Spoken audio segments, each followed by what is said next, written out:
Alright, here we go. Finally set up here. I'm sorry about the wait. Made a few changes here. You can see the camera's kind of at a different angle now. Also, I've been trying to feed my mom. Found out that she hadn't eaten since yesterday evening, which is crazy. So, been kind of busy. It's been a busy few weeks for me, honestly, but we're here, we're live, and I've missed a bit. We got 2 tornado warnings ongoing. We've had quite a few reports and more that are coming in as we speak, actually. So, gonna be pretty interesting the rest of the stream, see how things pan out here. From what I do know, we have had at least one reported tornado over here towards Texas. I think we had another over towards Iowa. We have another tornado warning here, and this also has had a tornado with it for quite a while. And then we have one more over here in Iowa once again. This little weak bounded echo region, or bounded weak echo region, has been the point of interest here.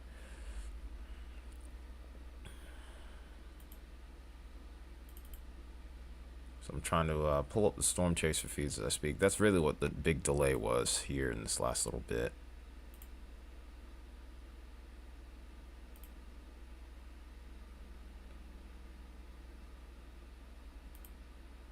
Speaking of which, PA Storm Trackers has a beautiful LP supercell over here. Some beautiful structure.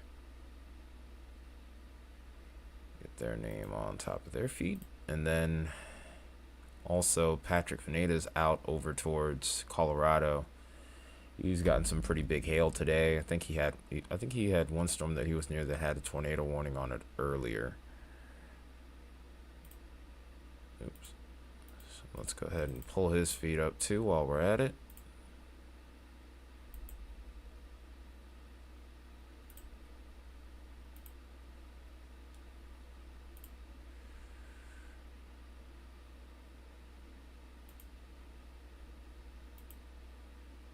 Uh-oh. Come on now. Alright. So we got their feeds up.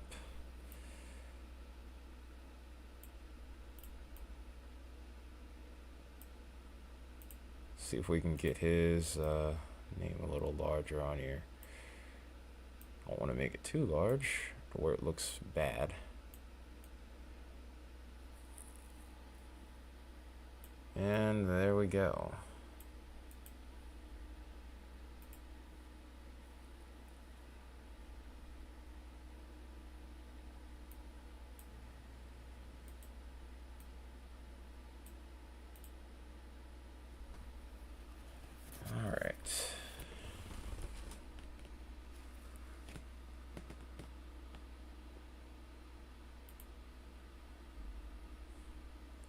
We've had 6 tornado reports so far today from this enhanced risk tonight, and we could potentially have even more on the ground. We even had one in Louisiana, which is well outside the risk area.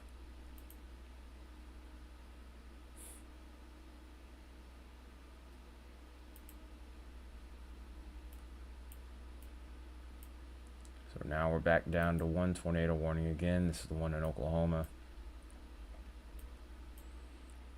Don't really have any way to get a visual on this one. I don't think too many people are in Oklahoma. The greatest risk today has been over towards Texas, and that does seem to be verifying.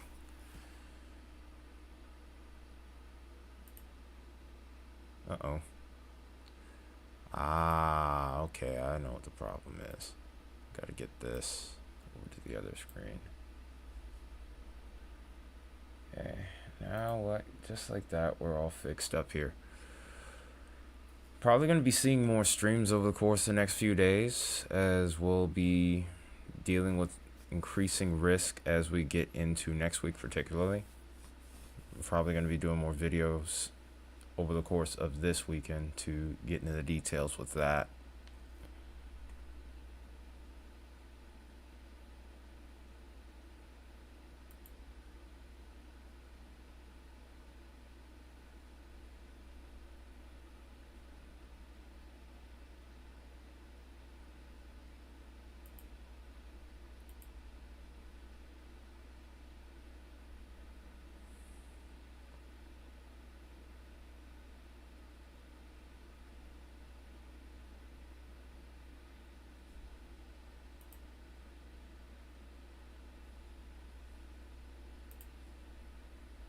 get some music on, and guess we'll just kind of chill for however long.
Hey, what's up, Total Domination? We're just getting started here.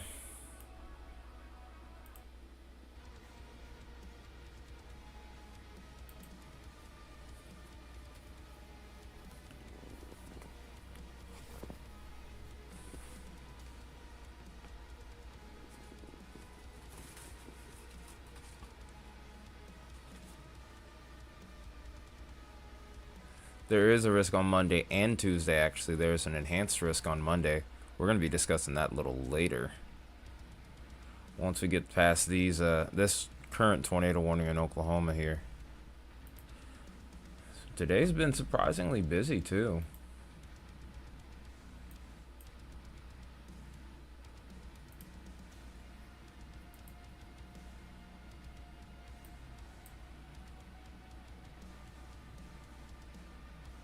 Kind of hard to tell what's going on here based off of this picture. Let's see if we can't go to storm relative velocity.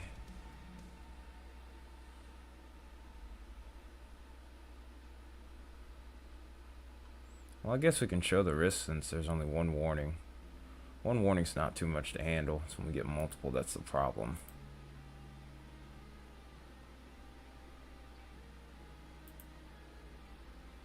Oops, that's not the one we want.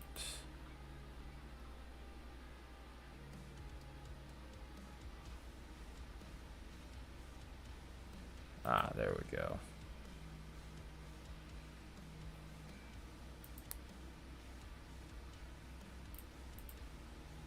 Okay, here it is. This is day 5. This is the enhanced risk for Monday. And then here's day 6. Actually, day 6, which is Tuesday, no longer has Tulsa in there. I think since they did the little upgrade, they've moved this off to the east now.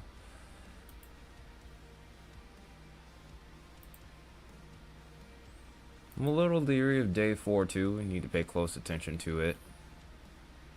Yeah, the enhanced risk is going to be over towards Iowa, so not a whole lot to be going on there unless you're up towards extreme northeastern parts of Kansas. After that point, you're good to go for the moment. Yeah, I'm doing alright. I'm doing alright, Renita. Been very busy at work. A little banged up from it, but I'm good. I'm still here.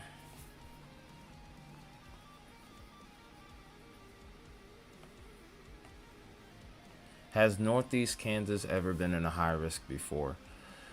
That's actually something I would have to look up, but I would go as far as to say probably yes. It's been a long time probably since then, but I'm pretty sure there's been a high risk. That warning is allowed to expire. I might actually take the time to look that up. Because I have been taking a little bit more interest in looking back at previous events, trying to learn a little bit more. But yeah, I mean, I'm fine.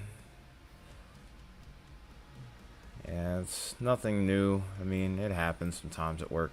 Oh, I'm not in radar mode anymore. Goofy. That was goofy of me.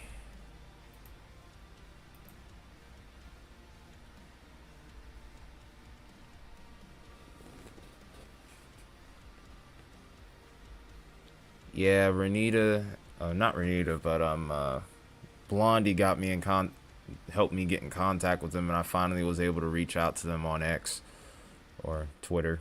I'm still gonna call it Twitter deck on it. I don't think that's ever gonna change, but yeah, I finally got a hold of them, and we're good to go with them. We're cleared to use them, so we have Patrick, Justin, and PA officially. Here's to hopefully getting in contact with more in the future. I just have to put the feelers out there. And Mama G actually had given me a couple extra contacts. I just need to take the time to do it. So there's still that. Yes, definitely. Blondie's been a real one.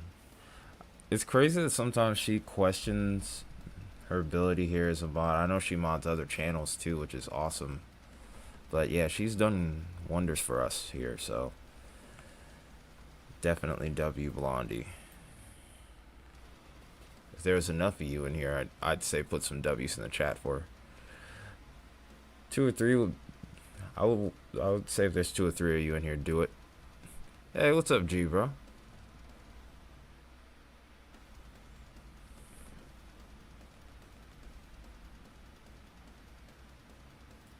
I guess we gotta turn the audio up a little bit.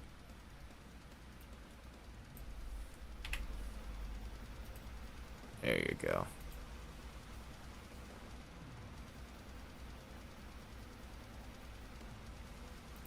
Yeah, sorry about being late for this one, guys. I saw that there was a tornado on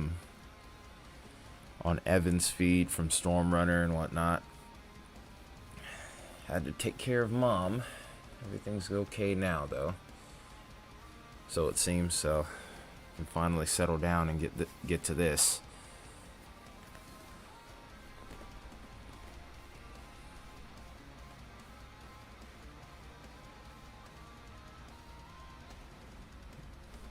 There we go. Hopefully you all can hear me okay. Hopefully you guys like the new camera angle. I changed it up a little bit. Try to make it a little better. It's not the most stable, but I'm making do.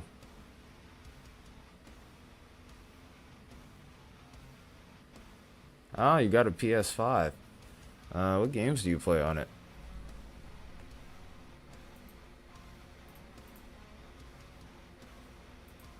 So they have finally made this radar indicated. Took long enough. This thing had a tornado for ages, but it looks like the rotation's kind of weakening. Could be a cycling though.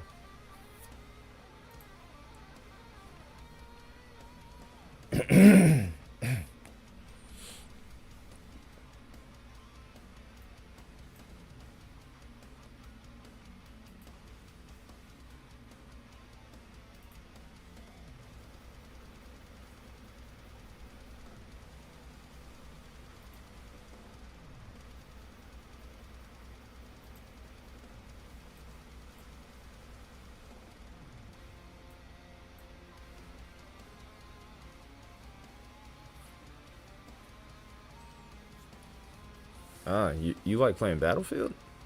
There's nothing wrong with that. I haven't played Battlefield since like Battlefield 3 though. Wow. Can't believe it's been that long. Those Battlefield maps are huge though. That's one thing I do remember. I kind of enjoyed it though.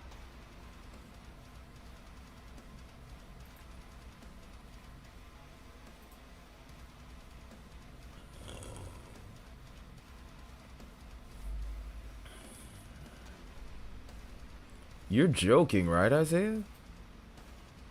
You're joking, right? 5?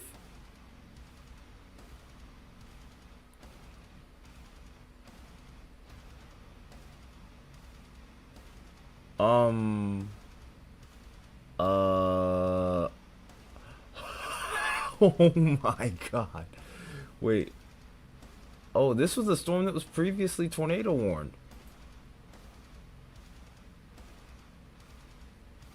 Oh my goodness. DVD. It finally happened, chat. We finally have seen the report. Wow. Wow. What the 5-inch hail. This is actually, they labeled it as DVD sized hail. What? Oh yeah, if it's 5-inch hail, I'm not surprised by the VIL values being maxed. I mean, it'll do that for 1-inch hail, but if the storm tops at 55,000 feet, and look at that hook too, by the way. Holy cow. Jeez, man. Why can't we have a chaser that's under that? Holy cow. This is a beast of a storm. Can't drive under it, that's for sure. Unless you want to say goodbye to your windshield. That rotation is actually still there, by the way. When it originally produced the tornado, rotation was not that strong on radar.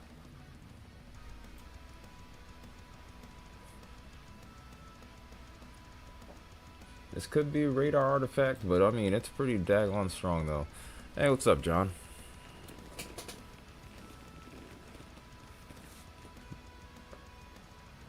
DVD sized hail in April.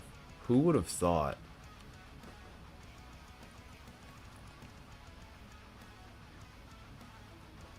Dang, I didn't make anything to drink for myself. I'm an idiot. Oh well. I think I still have some water left over. Oh, Matador. How could I forget Matador?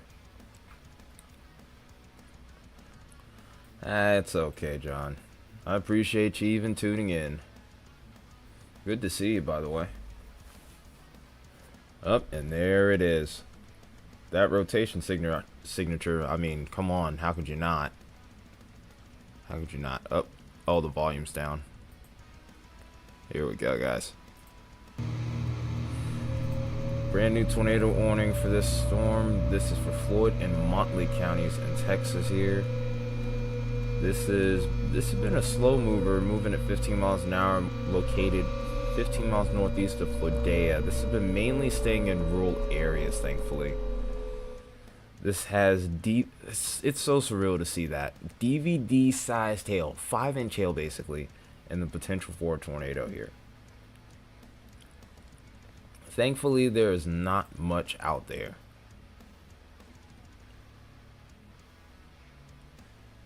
You hate the mesoscale days?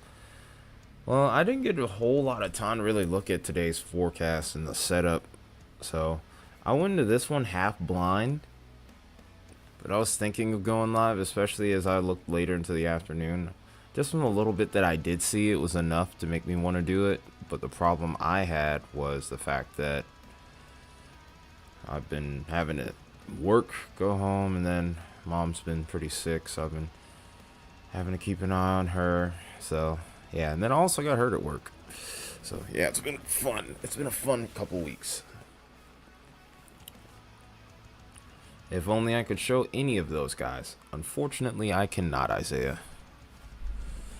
Unfortunately, I cannot. Yeah, even my tail... Yeah. I hurt my tailbone, hurt my shoulder, hurt my lower back, and my hand. So, yeah, no guitar playing tonight, that's for sure.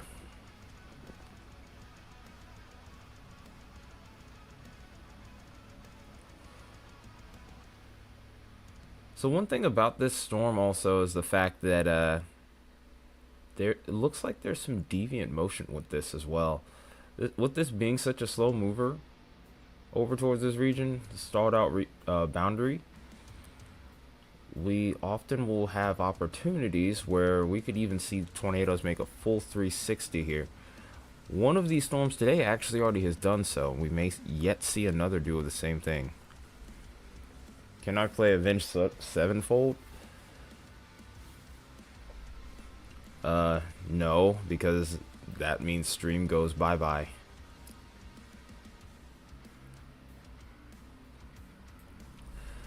But yeah, I can't play anything right now anyway because my hand is jacked up. I hurt my hand earlier this week at work. Yeah, trust me, if I could, I would. Shoot, I'd do stuff like that on Discord, but the audio quality on Discord is so bad to where you would just get upset.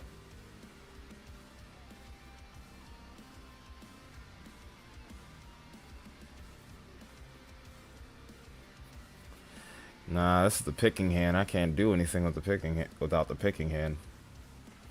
I could deal with pain from the fretting hand, but the picking hand, sheesh, that's rough. I've played hurt before and it's not fun. I promise you that. Hey, voice.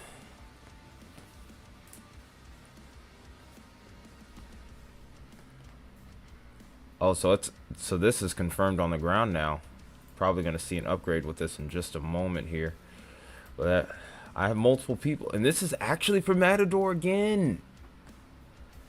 Matador is very familiar territory to the channel. We tracked this storm. We tracked a EF3 tornado that went through Matador a couple of years ago, actually.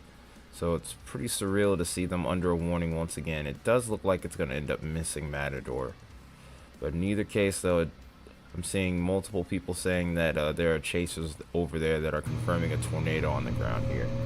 Again, this is for Floyd and Motley counties in northwestern Texas here. This is moving southeast again at 15 miles an hour. She's a bit of a shifter here, so you need to be on guard if you do happen to be in the region here. For the most part, this is going to be rural territory here. At least for a little while. There was one point where we had a storm that was actually going the wrong way here. Actually heading off to the west. The storm's kind of forming amongst the outflow boundary here that's just outside of Lubbock. We still have our other tornado warning storm over here that dropped a tornado in Freedom, Oklahoma. This is now past. Currently, as it stands, it's hard to say whether or not this is still producing. But one thing is for certain, it looks like there is potentially a strong tornado over here. Just outside, just in between Flodea and Matador here. Just thankfully it's in rural territory. That's a pretty strong rotation. That's a pretty strong velocity signature there. Oh wow, they even upgraded it to PDS. Wow.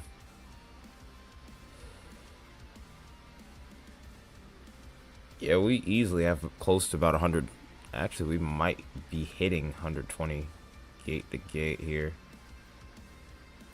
Yeah, we're hitting close to even 125 possibly.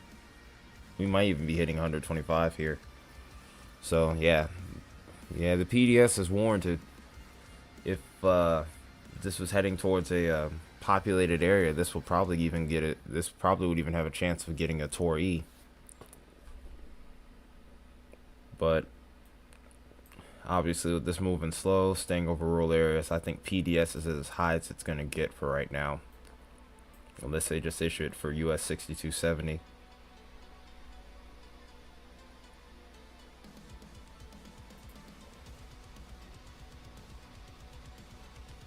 Alright guys, up to 10 likes.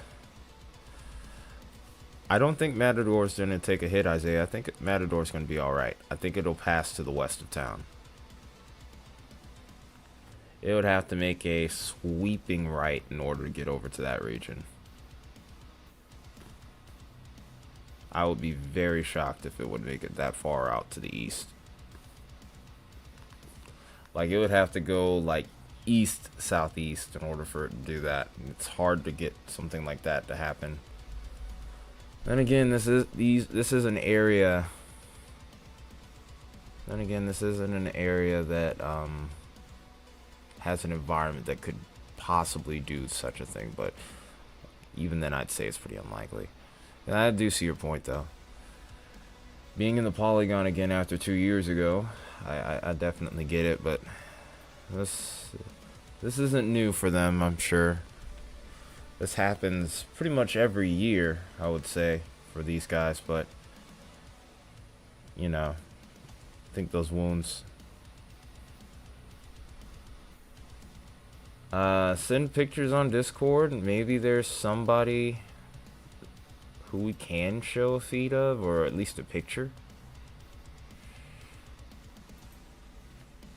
This feels literally, the way it sounds, the way this is kind of progressing, it kind of reminds me of a couple years ago. I'm on the Lubbock radar, I should be.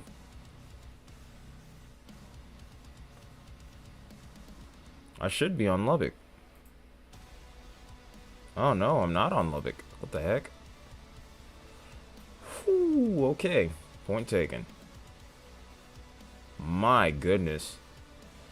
Yeah, if this was over towards populated territory, this would probably be getting a tornado emergency.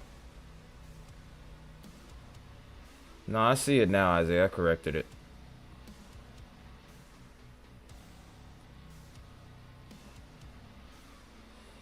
I'm getting 64 against 62. So that will be about roughly 127, closing in 128. Actually, I'd say it's about 128, maybe.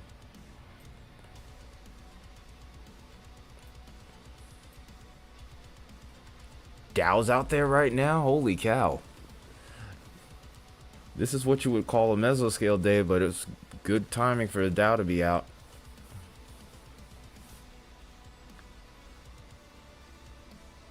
Oh man, what I would give to be on the Dow right now looking at this storm.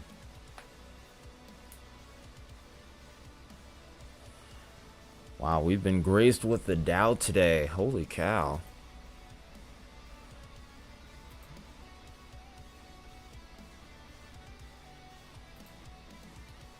Oh, Severe Studios has a picture of it. I wish I was cleared.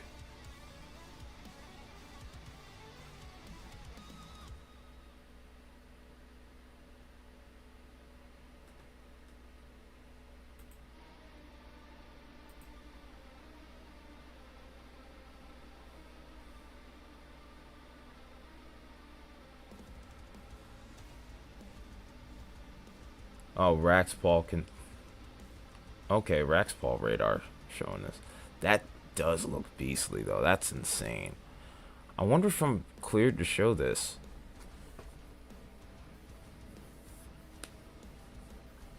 But yeah, this storm is a beast. Holy cow.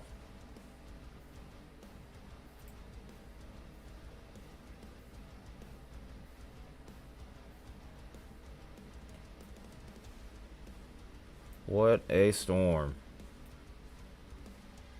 I heard Roger Hill was actually out. I wonder if he's on this storm too. I grew up a big fan on Roger Hill's stream of Roger Hill. He's one of the OGs for me as well. So it's pretty cool that he's still out there doing storm chasing tours.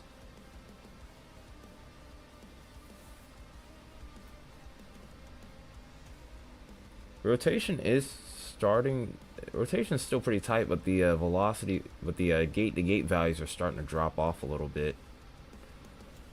So this does look like it's weakening. This was reported to be a multi-vortex at one point.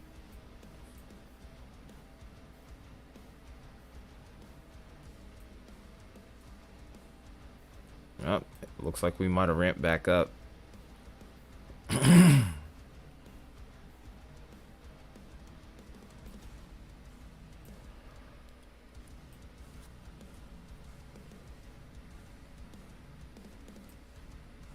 Alright, so we got 88 up against 51. So yeah, it's ramped back up a little bit.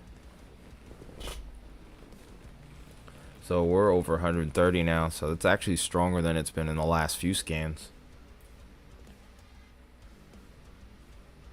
So that's 88 up against 51. So we're getting close to one. We might be hitting 140 possibly here in the next scan here if it strengthens any further. So this is pushing violent tornado parameters here at this point.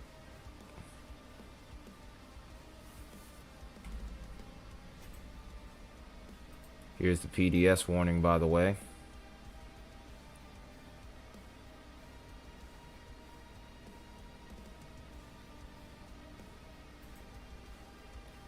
They still have that DVD-sized hail threat to go along with it, which is crazy. If this thing continues to move forward here, I don't know if it makes it. But if it continues on its current track, it could maybe make a close pass to Roaring Springs here.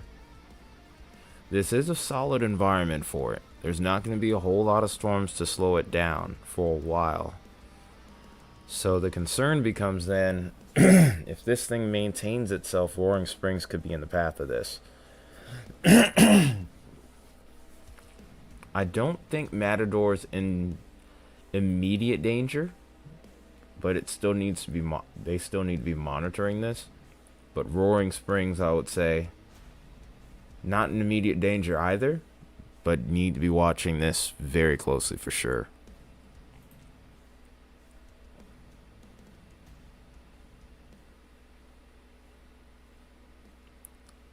I think that partially has to do with the angle in which the winds are hitting the radar right now. Because if you look at where Lubbock is, the rotation is going to be like this, so the winds are kind of almost going away from the radar here, and then the greens end up going towards the radar. I guess the green ends up becoming outflow at this point in time from the perspective here. Like if you were to draw where the radar beam is hitting the storm, which would be, oh, that's a terrible line, which would be right here. All of this would be going, all of this right here would be going towards the radar. All of this at this point would be going away from the radar. So it looks a little bit funnier now. That's all.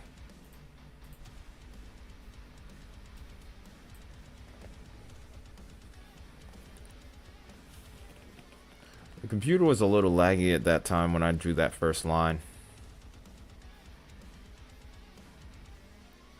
It was laggy. Shut up, Isaiah.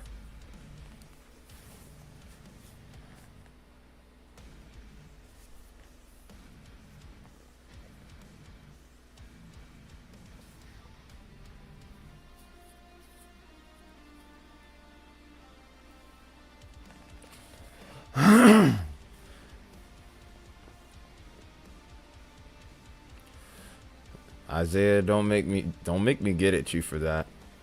I already pointed that out. Now what I could do, nah, I'm not gonna do that to you. I'm not gonna do that to you. I saved that for work.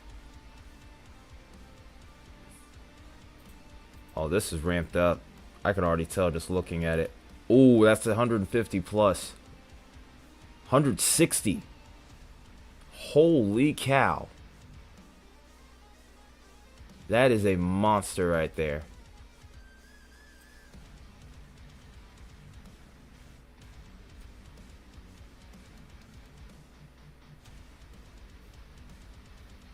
That is a monster that they got out there. We got 92.8 going towards the radar and 68.2, so that's undoubtedly 160. Holy cow. And the next scan, it goes away. I'm so glad this is in rural territory right now, because if that wasn't, that would be a huge problem.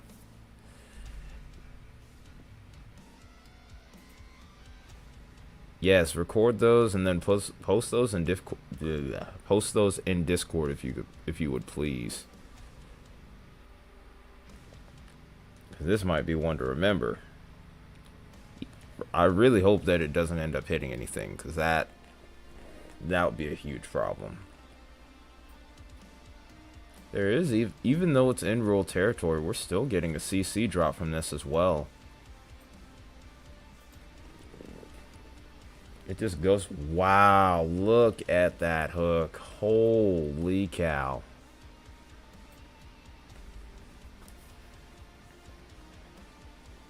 Yep, that as of right now, it's all open land. It's probably a beautiful looking tornado. It's just really strong. Yeah, but that's the one. Those are the kinds you do not want to mess with. I wonder if it's still moving at 15 miles an hour. Hope that stays at a slow speed here. Yeah, it's staying at 15.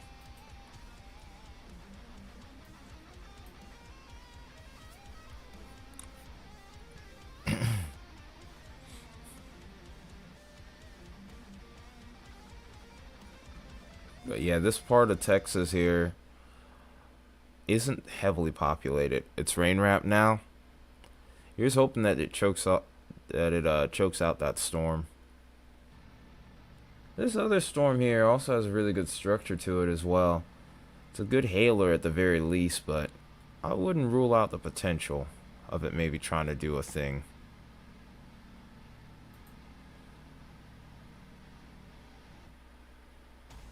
Seems like the outflow boundary is somewhere around here. I can't exactly nail it down just yet. Actually, there it is. I see it. I see it now. It's like right about here. This storm ends up getting rooted to that, then we have tornado potential. And that's actually exactly what happened with this storm. You can see that little tail that's kind of formed up here. And that's how we ended up getting such an upsurge with this storm here. I would say that it probably won't be. I say that would be a destructive merger. I do think that the outflow from this storm has helped it ramp up, but I think if these two end up merging, that's going to end up undercutting the storm, at least for a while. If anything, I think that it would maybe increase the chances of this consolidating into a line, which would lower the violent tornado potential, which really wasn't all that high over there. Like, today's enhanced risk was for hail, so it's actually very surprising to see it like this. But this reminds me so much of what we saw a couple of years ago in Matador.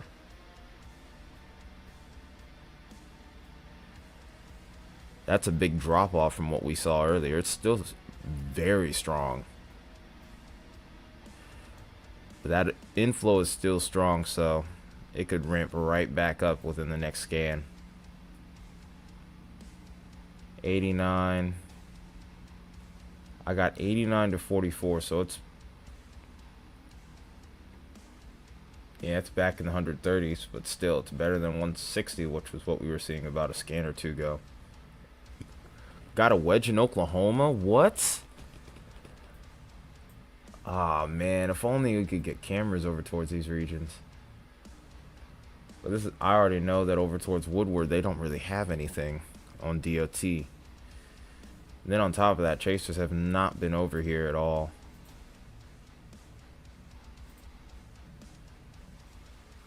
The Freedom Storm again has dropped another wedge. Nighttime is the right time, I tell you. Yeah, please send a picture. Yeah, I can see it. Yeah, I can see it just looking at it from this radar here now. We've switched over already. Yeah, we have good gate to gate there. 85 up against 26 is the best that I've gotten so far. So that's about 115, 116, well, really closer to 117 if you round up, but still, that's pretty strong in its own right. Could easily end up getting a PDS warning within just a little bit, within the next few minutes, I'd say.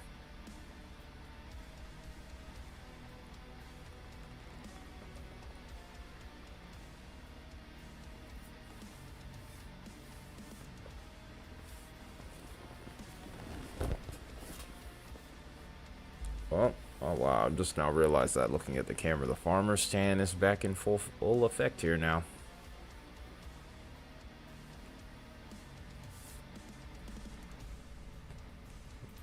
Doing it right now.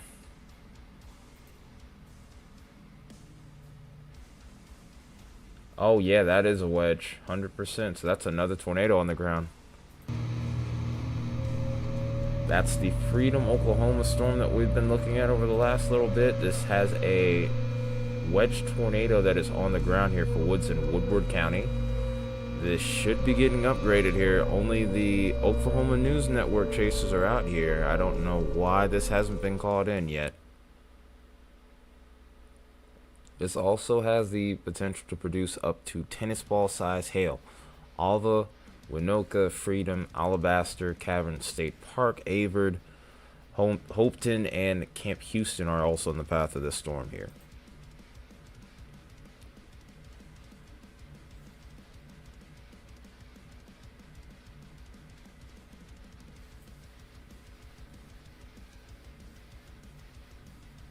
Yeah, rotations dropped off again for a moment at least. They could easily uptrend within the next scan. Bulgy little area right here. It looks like a meso replacement could be occurring here. I see a new inflow notch here, and this is kind of looking like it's almost cutting itself off here, like an occlusion's about to occur. So what'll probably happen is if an occlusion completes, this tornado dies, and then this new meso with the inflow notch here will take over and maybe produce a new tornado.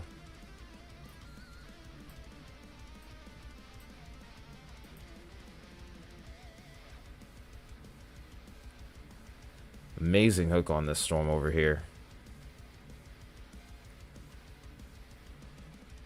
Man, what a hook. This is... I can only imagine what it's actually like being out there looking at this storm right now. Like, I would be absolutely enamored by what I'm seeing. Just based off what I'm seeing on radar.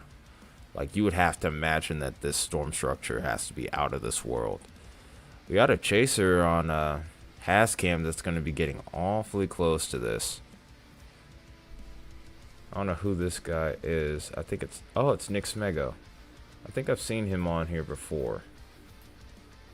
Obviously, I'm not going to show his feed since I don't have permission, but... I think I've seen him on here a few times during other events. I think the Arkansas tornado event, the tornado outbreaks, he was there as well.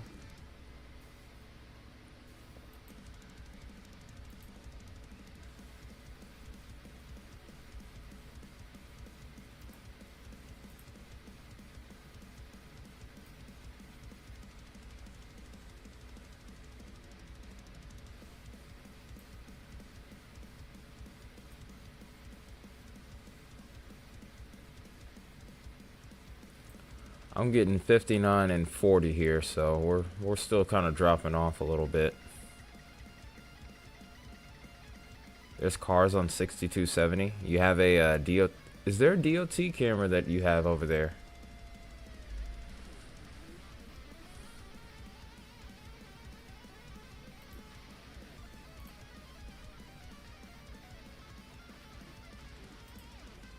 Oh, okay. Yeah, I can't see anything.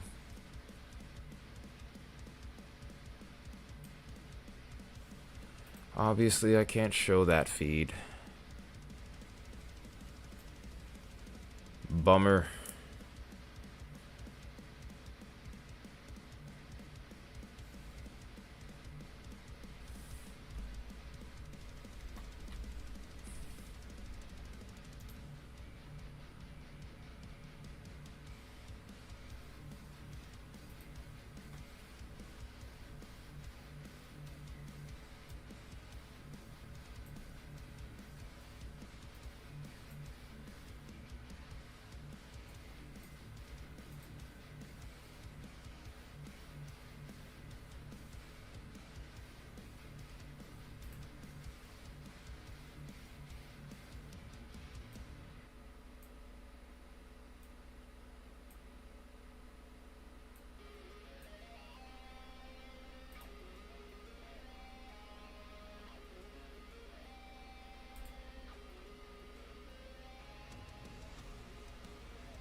I'm still looking through Matador right now.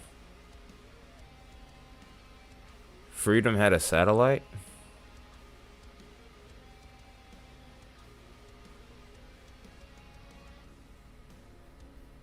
wish I could have seen it.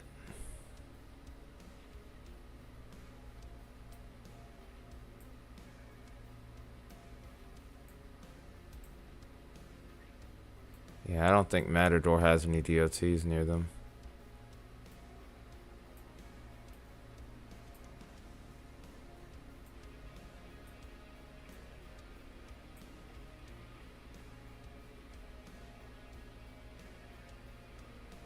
Yeah, no dice. Yeah, it's pretty rural out here towards the regions where we're looking at. Tag me on Twitter. Appreciate that, Torex.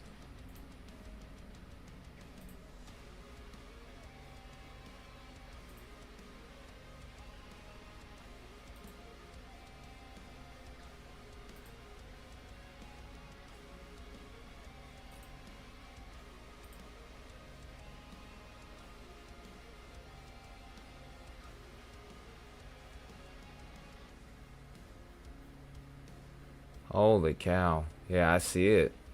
If only I could show it. Also, 5.2-inch hail has been reported 9 miles south-southwest of Flamont, Texas, near Cedar Hill. So there is confirmed, once again, there is confirmed DVD. Yes, you heard it right. DVD-sized hail reported with this storm. That is crazy.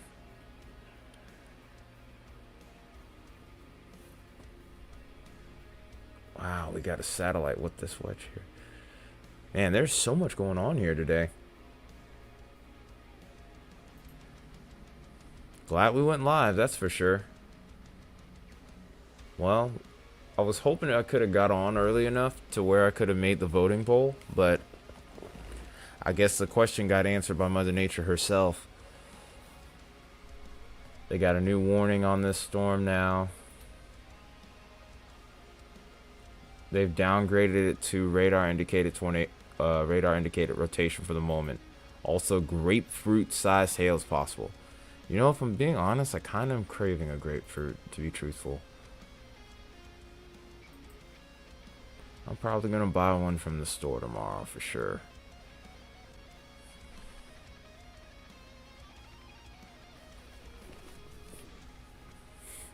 Man, what a storm.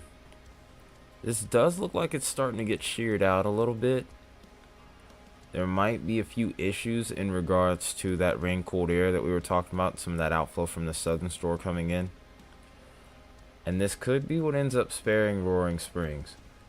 Because I think Matador is going to be okay. They are in that warning polygon, but I think Matador itself will be alright. Roaring Springs is what I'm most interested in at this point. And the Crosbyton storm did eventually get its tornado warning. We've been seeing that have a decent hook for a while here, so I was just kind of waiting.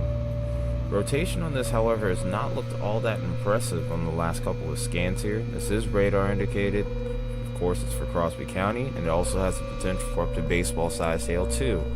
This is another area that's very rural, so no real issues here as of right now. But just in case anyone's in the path of the storm, you still need to take shelter.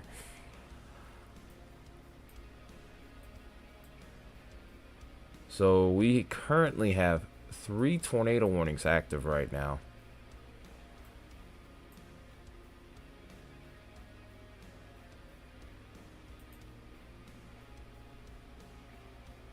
Hey, Torex, do you know which storm that Patrick's on or has been on in regards to the hail potential, or is he calling it? Because I see him on a cloud. I see a pretty low cloud base on that, but it doesn't look like it's anything insane.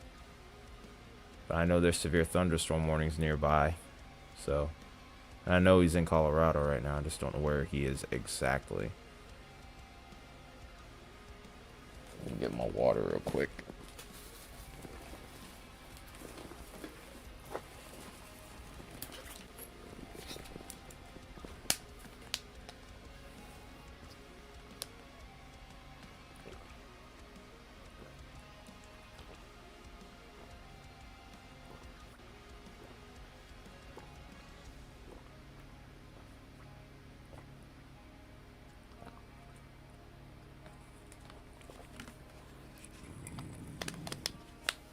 Excuse me. Okay. Let me check and see. That's PA storm chases. Ah, okay. It's that little small area in the left-hand corner of the screen. Oh, he's in Hugo.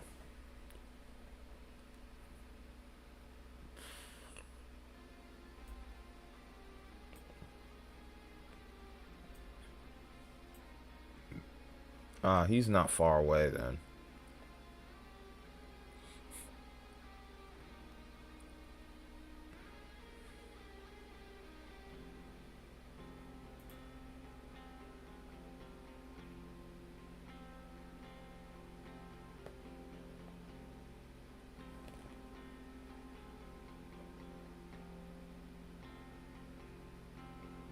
I don't know which direction he's heading in though.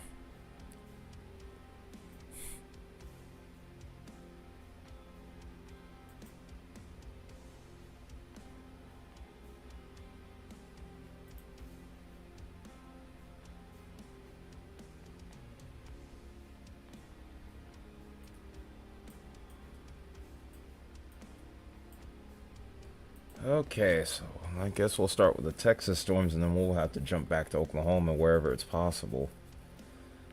I think we might have to pay more attention to that Oklahoma storm given the fact that it has more threat to people and property at this point.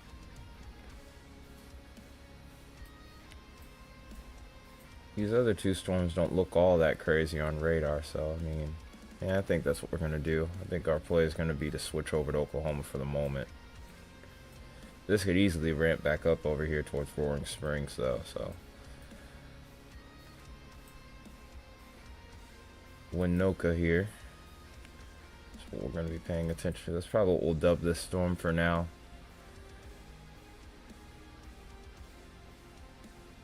So we've gotten closer to the radar here. We've kind of lost some of the texture here with the rotation. That's good news, though, truthfully, because that was a very strong tornado. I would say even violent, potentially, at times. So, if that ended up lifting, then that's great news. I do think it's going through a meso replacement cycle here, though, because that hook is not gone too far away here.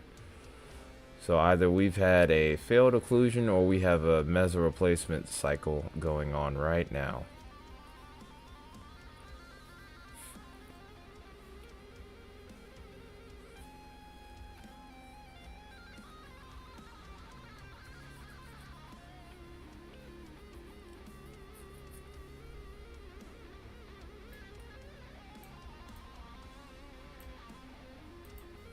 Go and look at these other two while we're at it. We're gonna go to the Matador storm.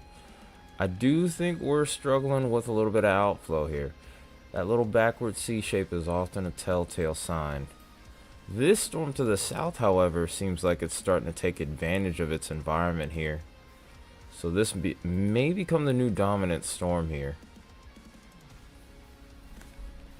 This storm is just off to the east of Lubbock.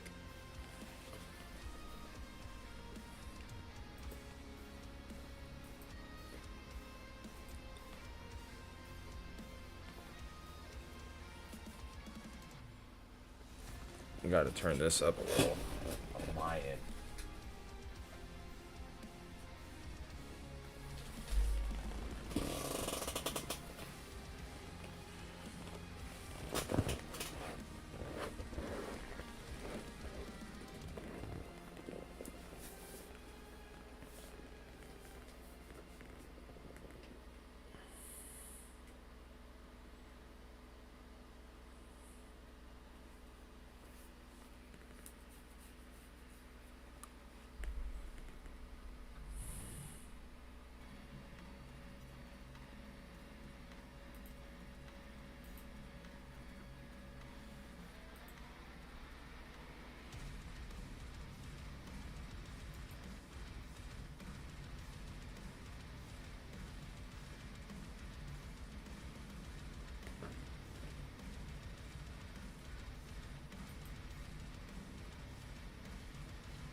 Somebody has legitimately measured.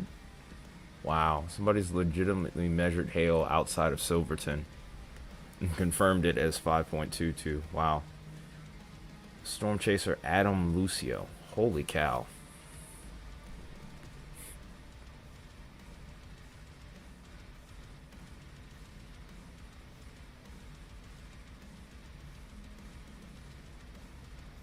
That's insane. 5.2 inch hail. I think that's the earliest I've ever seen a number like that. Ever.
Also, I can see you guys push the stream up to 13 likes. Appreciate you guys a bunch right now. It's been a this has been an interesting one. I'll tell you what. Was not expecting it to be this active. I expected hail to be a big thing. Uh-oh, lost Patrick's feed. But I was expecting hail to be the big topic. I wasn't expecting tornadoes to be right in there with chat along in the chat along with us. But here we are. It's those lower end days that you always have to watch, you know. That's why I often say sometimes I'll be on standby versus not streaming. And, well, today proved to be a great example.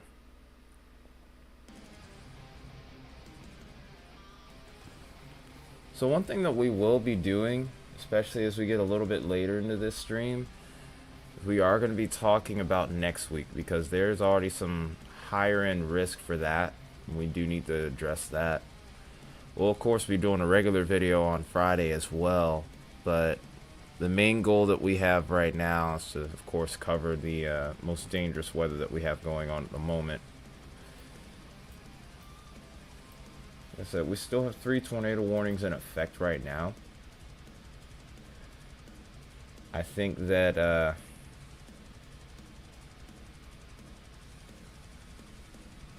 that is a great quote.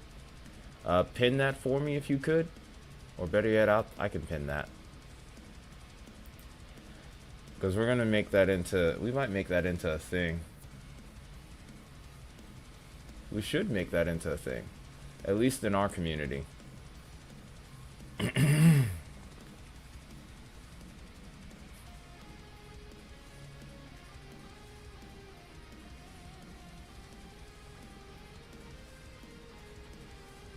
Yeah, the meso replacement cycle looks like it almost is complete here. Still not quite as impressive as it once was, but could easily ramp back up in the next little bit. Most interesting thing about this is the fact that this is outside of the 5% area. The 5% area for tornadoes didn't go outside of the Texas panhandle here. The fact that we're in North Oklahoma seeing that is really something. We have a new tornado warning, by the way, that's further off towards the south here, actually. This is over towards... Oh, come on. Oh, you gotta be kidding me. Finicky little computer. Don't ever call me that Baconator. No. This is a new tornado warning for Pecos County, by the way. This also is capable of producing golf ball sized hail. This is moving southeast at 15 miles an hour. This is also going to be staying over rural areas. It's going. It's definitely going. We got 4 tornado warnings right now. We had a couple that were producing multi-vortex tornadoes. We had one that's near Matador. We already had 6 before these warnings got issued. I think that might have pushed us close to 10. Nah, I think it's going to miss town. But yeah, you remember. We both remember. How can we forget that storm? So at least 4 of us here that track that one. But yeah, if anything, this would end up hitting Roaring Springs this time.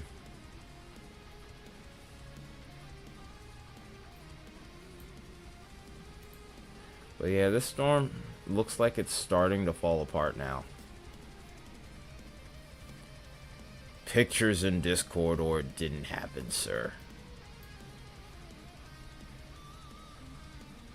Yep, so this is kind of going just how we expected it to.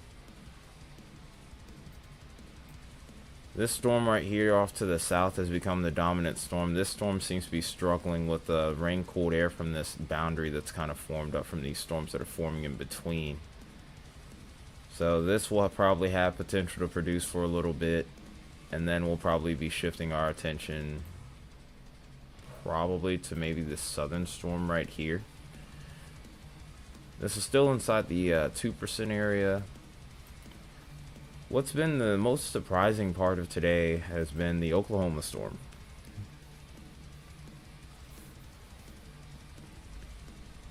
This storm outside of Winoka has had deviant motion at times as well, which has been pretty crazy. Rotation has dropped off with it briefly, but I do expect this to ramp back up here. We're definitely going to be keeping our attention on areas like Avard right here. Fair Valley, I think, is just pretty much safe at this point. The one that was near Matador, I think, was a multi-vortex, and then I think Freedom had deviant motion and was a satellite.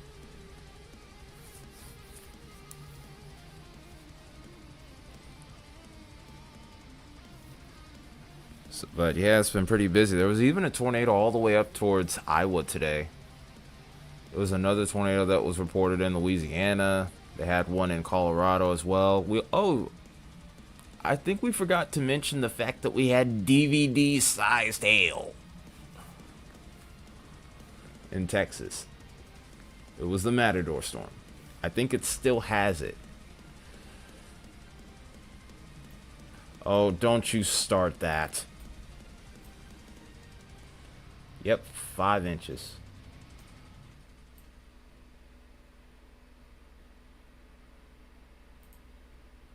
Somebody literally took a picture of it too, so it's indisputable. We had DVD-sized hail. Even now, it still has grapefruit-sized hail in the warning. It's on Twitter.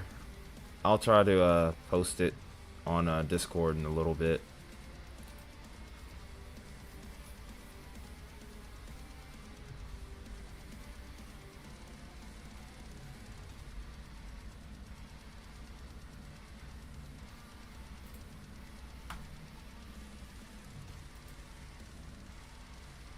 This was supposed to be rock, not deathcore. Austin, Texas. Austin's not that close to this, honestly. This is over towards like Lubbock, Amarillo area. But yeah, Austin itself is pretty clean at the moment. Oops, that's not what I wanted to do. Oh, in general, weather-wise, storms are likely tonight. Might have a wind threat with it, but as of right now, if I were to zoom out, Austin should be clean. Yeah, Austin's clean right now. Oh, also, Weatherwise has been listening. They finally put up the search bar here, so now we can actually just type stuff in now, which is nice. I've been waiting for that one for a minute. I'm so glad they finally were able to do it. Uh-oh. Did we lose Patrick's feed again, or is he just stopped? Yeah, we might have lost his feed. Yep, we lost his feed. Crap. Oh, snap, he got the 1.5 now. That's awesome.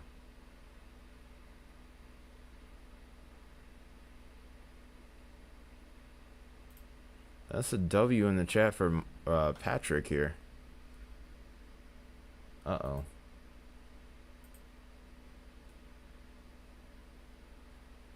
Oh, wow, this got upgraded to softball size hail now.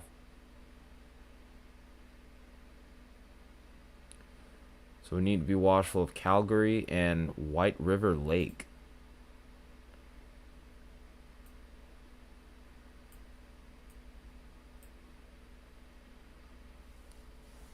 This is still radar indicated, which is good news.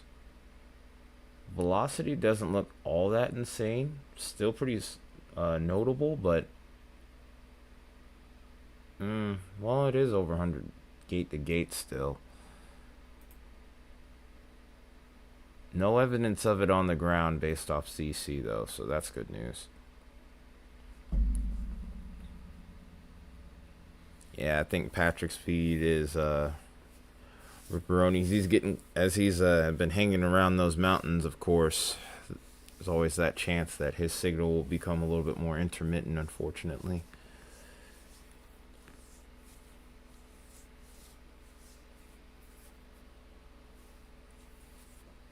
But yeah, what a start to the stream. Holy cow. Holy cow.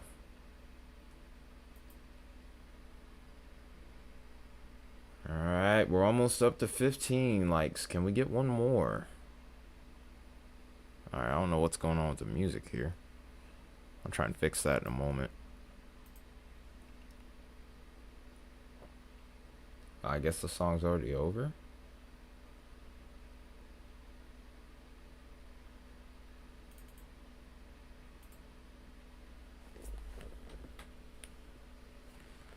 Well, sheesh.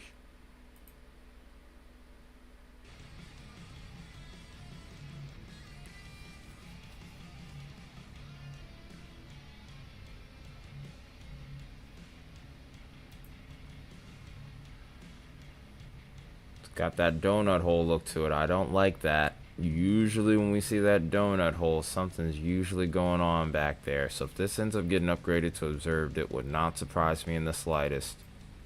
It's not always a guarantee, but there's always something to keep an eye on whenever you see that donut hole.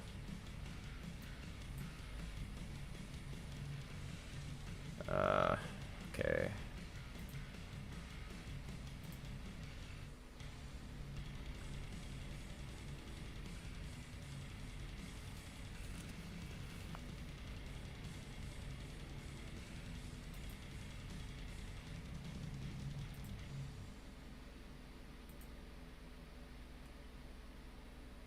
Yeah, I think that Matador storm might be running out of steam here.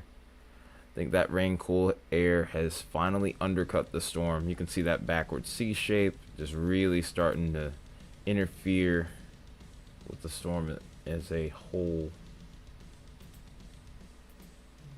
Okay, there we go. That's the one I wanted. Very brief rotation. Looks pretty weak over here right now. Probably not going to be much to really see there.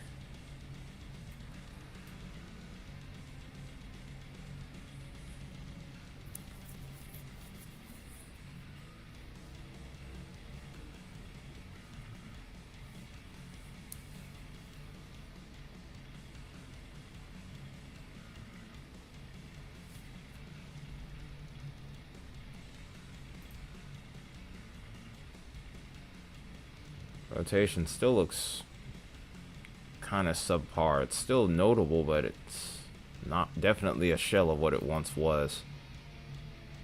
Yeah, it's starting to struggle with some outflow here. That's what we want to see. Because I would say that that's probably the most threatening storm to life and property right now. Outside of this one, I'd say. This might end up being the most threatening now.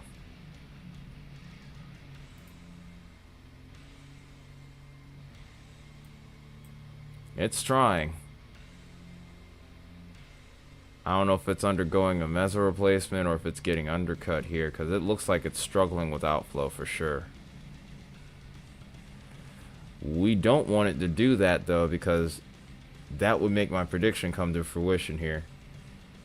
Because that means that it would be doing it right over Roaring Springs, which would almost be, in a way, kind of like a replay of what we saw with Matador a couple of years ago. Except Matador was a long tracker, and I don't think this has been on the ground for that long.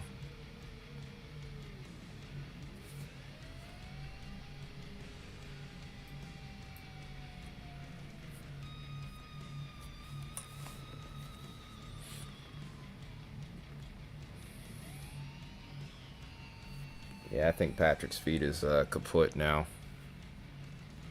Yeah, that was insane. I think that was a 2%er if I remember correctly. Originally it started out as a 2%er and then got upgraded all the way up to 10. Yep. That storm was insane. I still have that stream is somewhere in the archive somewhere. Yeah, we'll take Patrick's feet off of there. It doesn't look like his is working anymore.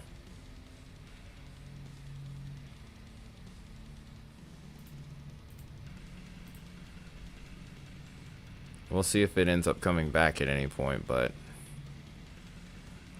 seems like his feed is struggling.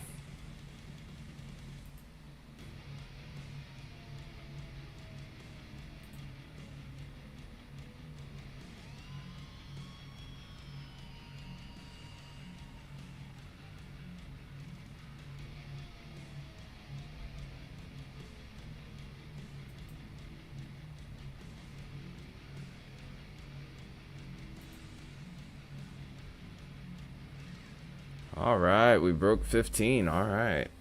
Nice, nice.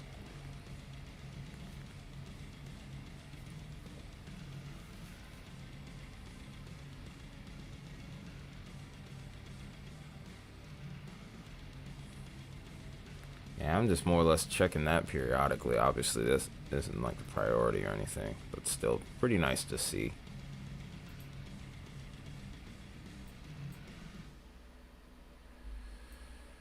Matador does look like it's trying to form a new hook. I don't think it'll be in time to affect Roaring Springs, but this will be going over State Route 70 here.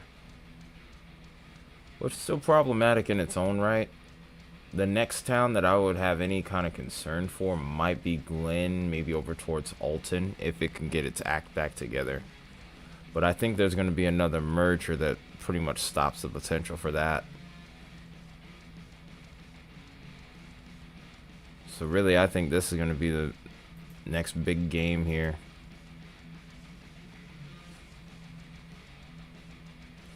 This still has the potential to produce a tornado over here, this Crosbyton storm. It also has the potential to produce up to softball-sized hail. We have to be Oh no. Oh no. I was hoping that wasn't gonna happen. Dang it, I hate it when I'm right. Because we called that earlier. You gotta be kidding me. And here I was thinking that they might get out of it okay. Just please be outside of town. Like, that's my hope.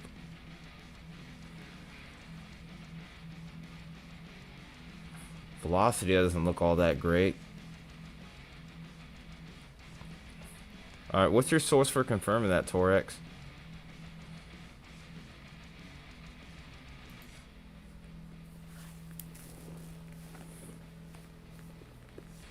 Stay away from town.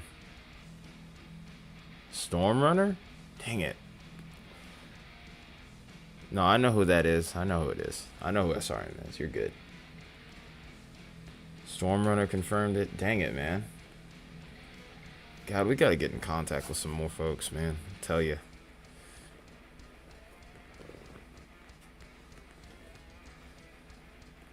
Yeah, it's not like he's on Weatherwise anyway. I'd have to go back to Radar Omega for that one. And I don't think I could run multiple radar apps at once. Definitely would need to get a new workstation for sure.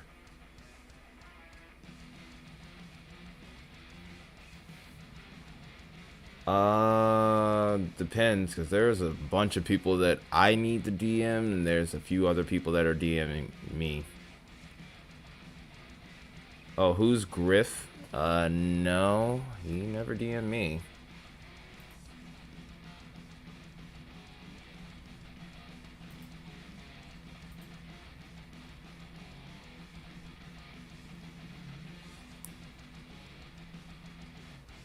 Yeah, I can't afford that.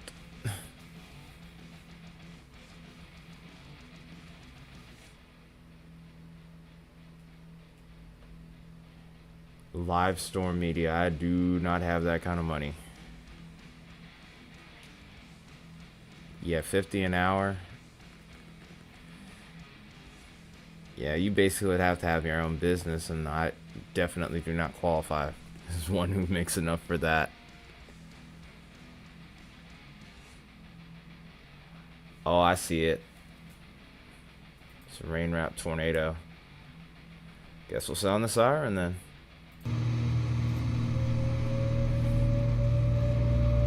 Well, it's roping out now, but over towards Roaring Springs, we did have a brief touchdown. I do think it missed town off to the west, thankfully, though. Which is really the best case scenario, I would say.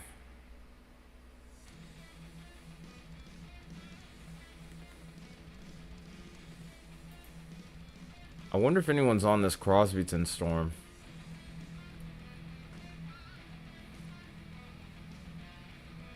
I think this storm is really trying to get ready to drop something, though.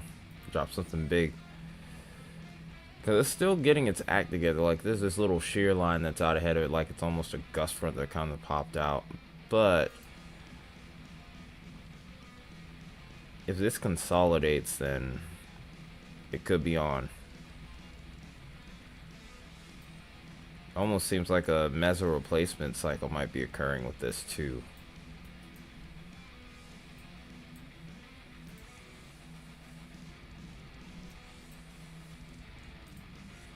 The Sidewinder, that doesn't surprise me given the nature of these storms today. All of these seem like they've had either at times deviant motion, because we had that one storm that was going the wrong way. It was going like west northwest, and then of course we had the one I think in Oklahoma that did the loop, or actually I think that was the Texas storm that did that. It's been a crazy day, man.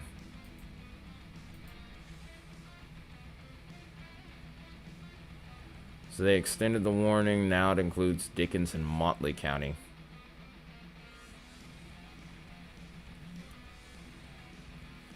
The hail size has been downgraded to 2 inches in diameter, so hen eggs. We got to be watchful of Afton.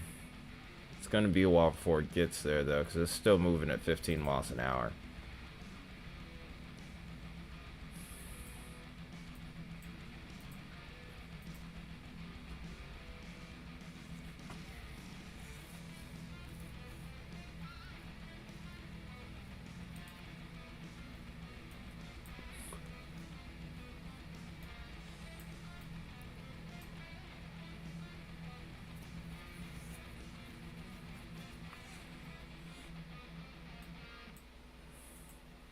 Looks like they've extended this tornado warning as well. Now we're extending it into Woods County. This also has potential for up to golf ball sized hail. Oh, this is getting even slower now. This is moving at 10 miles an hour. This is also increasing the flash flooding threat as well.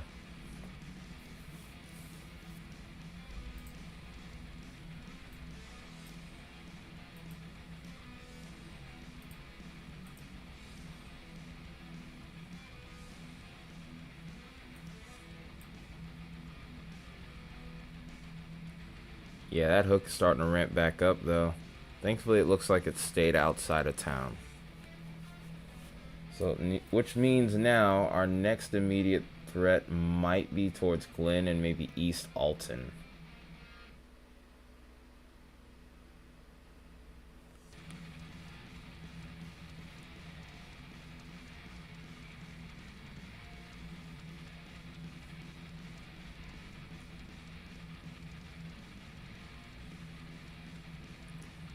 Hey, Mia.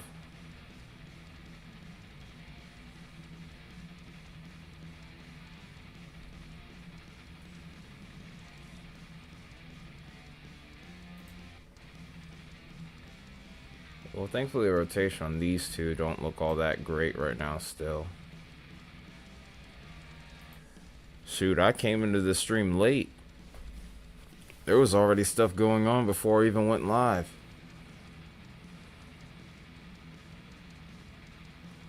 Multiple tornadoes.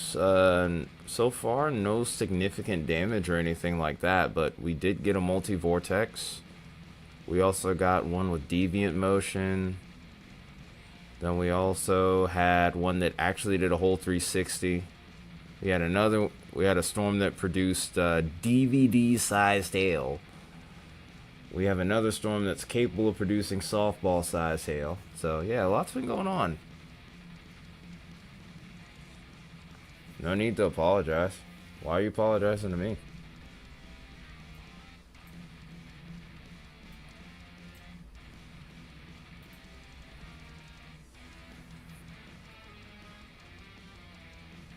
Well, yeah, this is a great example of deviant motion. Look at how this storm is moving off to the southeast, and then look at how this storm is moving off to the northeast.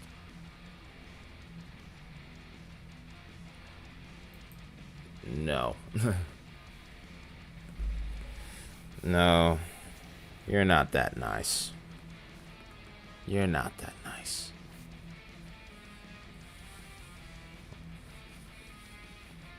Yeah, we're not related. Not even close.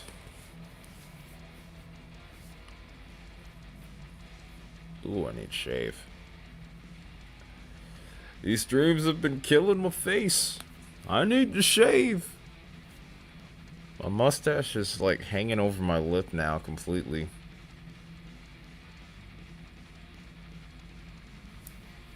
Oh, I know that, but I'm not ashamed.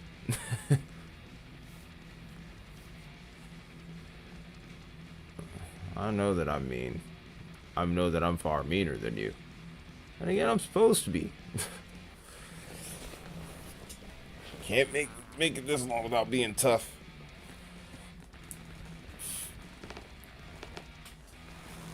The reason why I said something about me shaving is because of the fact that there's been such a grind with severe weather this year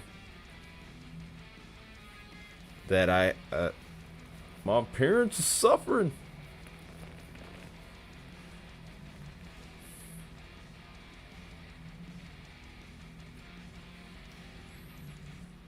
I wish I could go as far as to say that until we get a whole week off from severe weather, I'm not shaving, but I can't deal with this anymore. I was going to make a little joke, and that was going to be the segue to it, but really, when you think about it, there's no way I could do it. I halfway feel like a dog with this stuff.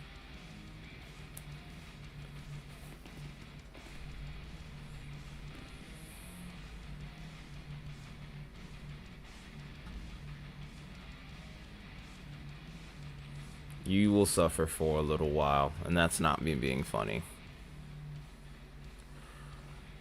what a DVD sized hail. DVD sized hail is the largest that I've heard of while streaming. The largest size hail I've heard of was actually a hailstone that occurred, I think it was in Wyoming, or maybe it was Colorado, but it was like a 9-inch hailstone. So it isn't the largest size that I have ever heard of, but it's the largest that we've covered on stream by far. Like, it's not even close. So yeah, it's that was a new one for me. And then the picture to confirm it on social media was even crazier. Obviously, I can't show the picture since it's from another chaser, but or a chaser that I'm not permitted to show on here, but still. But yeah, 5.5-inch hailstone is really something. In order to have a storm produce that kind of hail, you'd have to have it suspended in the air for a long time. So you would have to have a ridiculously strong updraft to suspend a hailstone that's that heavy. Like, to put it in perspective for you, I think they have like a metric to a point that may or may not be accurate. But from what I heard, at least up to softball size hail, you'd have to have an updraft with maybe a 200 mile per hour wind in order to build that up. Like I said, I would say that that's more or less hearsay, but seems feasible as far as that scale is concerned. But I don't even want to know how strong that updraft was with this storm. And furthermore, just this environment today is crazy. Just looking at these storm vectors right now is crazy. These slow movers with the potential to produce tornadoes that could literally do whole 360s in no man's land. This would seem like an excellent chase day. I'm kind of jealous of PA storm trackers and all these guys out here. I can't lie. I would love to be out there myself.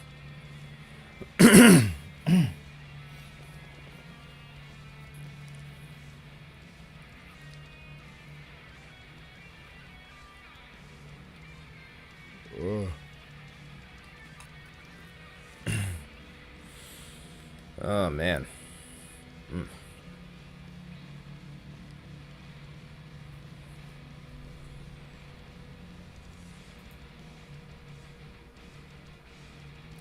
It just seems like it would be the perfect day to get your feet wet with chasing without it being like super dangerous.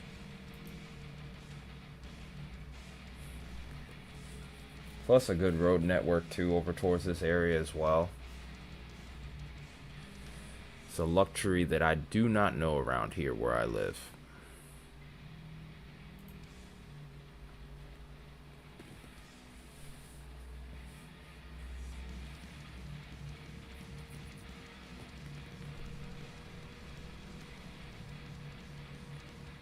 Also, if I have any football fans in the chat, could somebody please keep me posted with the NFL draft too? I don't really have enough screens to take a look at that right now since my laptop broke. So, unfortunately, I can't look at that off to the side. Even though it's keeping me focused too, which is kind of a good thing.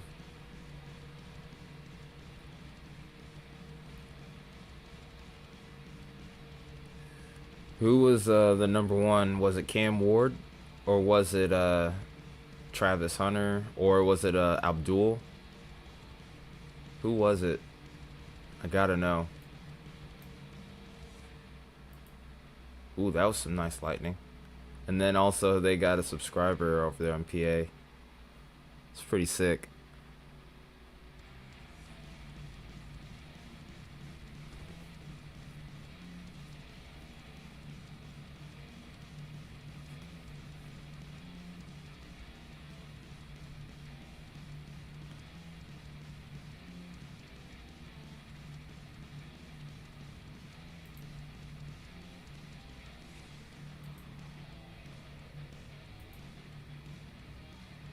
Oh, okay, so it was just what we thought. Cam Ward went to Tennessee.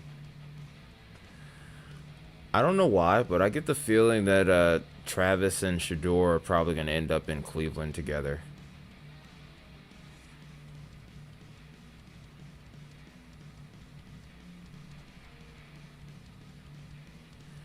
And he got a good receiver that they had just signed from free agency, and Tyler Lockett, too. And that signing happened earlier today. Oh, he went to Jacksonville? Dang it, that means my team's got to play against him. He's going to be a real pain to deal with.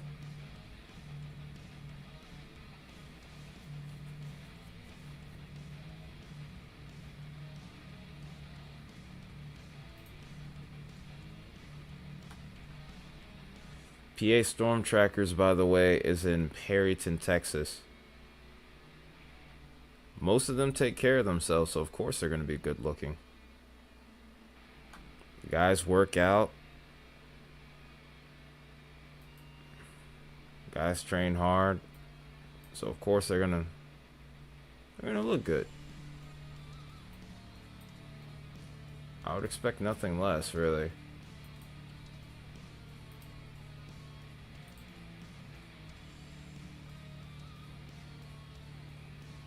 All right, all right. Drink some water, Mia. Drink some water.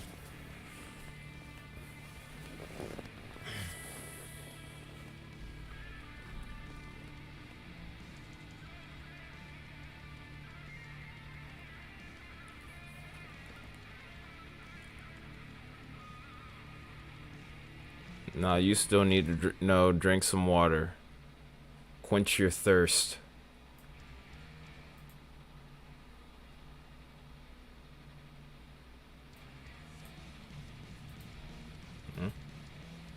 Uh-oh.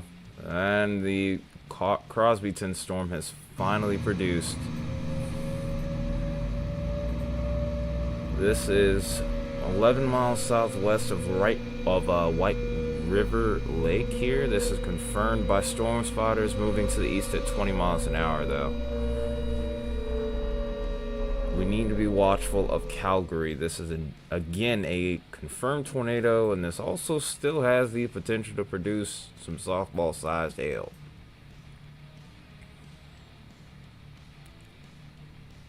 Fair. Yeah, I got some water next to me still.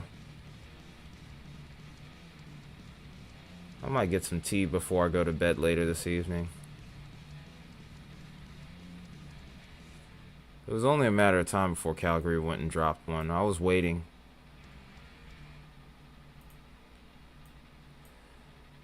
Big old shear line storm for the most part, but this is probably our new area of interest here. Do I have my area? There it is. We got over 100 gate to gate. Not the most impressive couplet I've seen, but still more than tight enough to warrant a tornado warning. I think we're like maybe 102, 103 on gate to gate. Actually 104. And there it goes. It's gone in the next scan.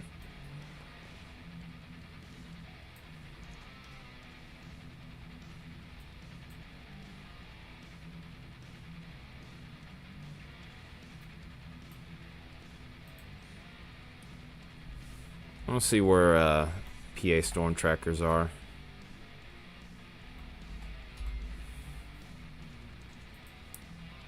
Oh, they're up north, so they're going for the hail.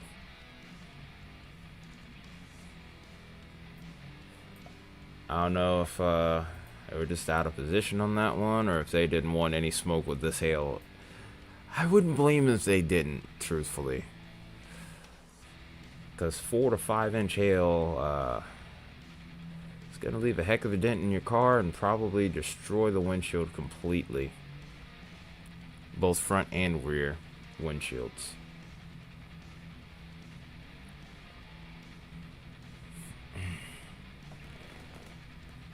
Like, you better have bulletproof glass on there and hope that it holds.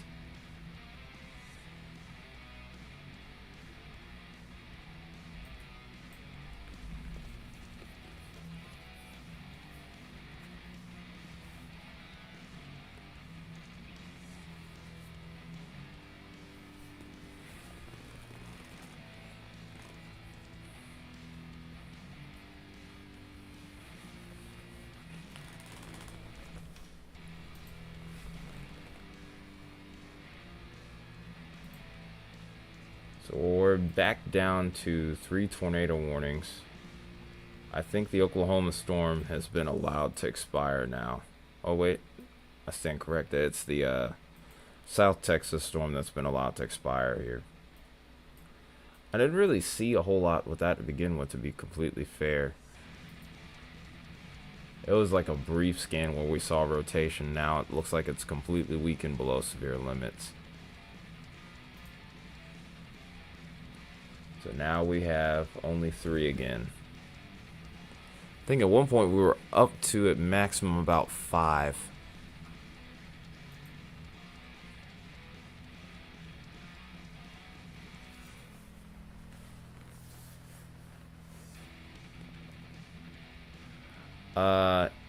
In person, or what's the largest hail that I've heard of here?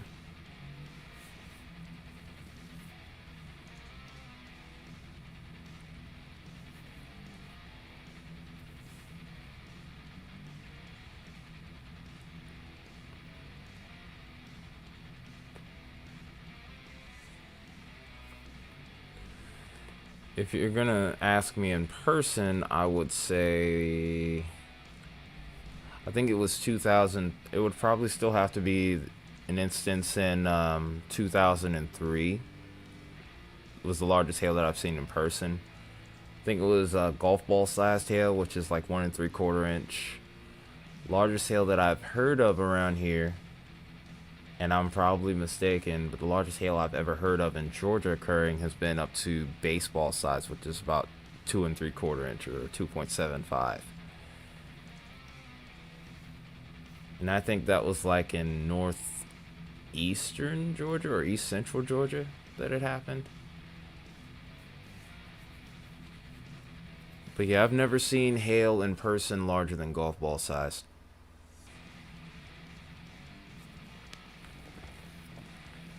But yeah, the golf ball sized hail happened when we almost got hit by a tornado back in '03. Funnel cloud actually had chased us down when we were coming back from dropping my aunt Vera off at the airport.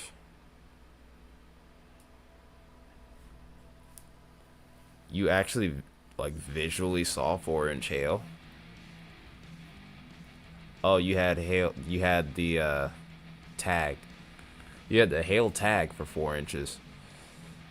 I've seen Georgia with a 3, maybe a 4 inch hail tag, but I don't know if it ever got confirmed. But I know for a fact baseball sized hail got confirmed here.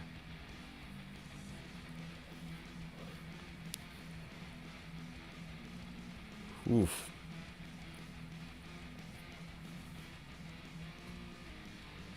This AC's kicking my butt right now.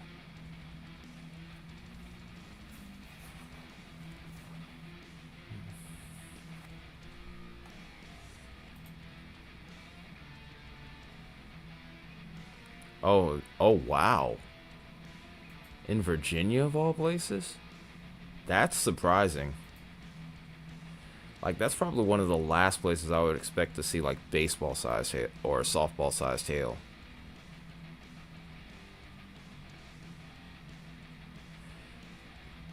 But then you would have been scared though. It makes no sense.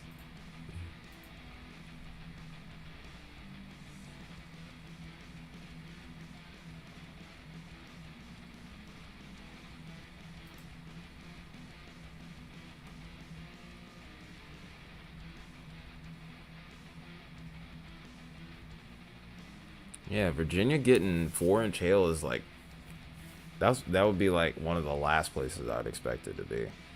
Tornadoes, I can somewhat see that, especially if you're over towards like the central part of the state, because you get the downslope of the you get like the downslope of the Appalachians. So that's a little bit more feasible, but I don't know so much about hail. I guess the lapse rates could be a little bit higher, like locally, maybe towards the low to mid levels of the atmosphere. I don't know.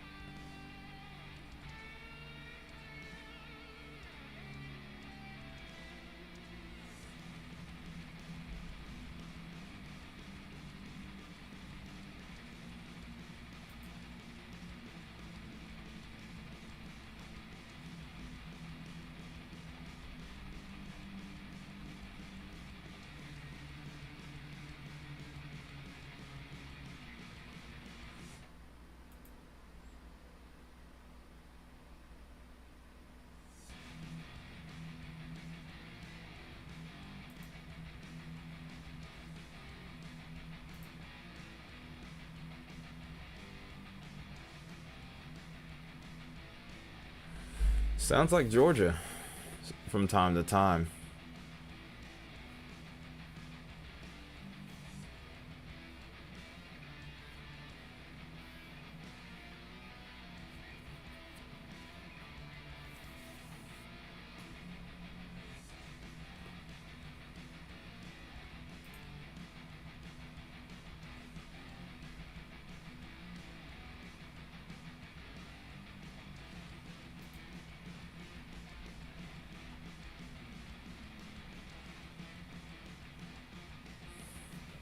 Virginia, weather is rigged because of me? Because I stole your weather? I don't think so.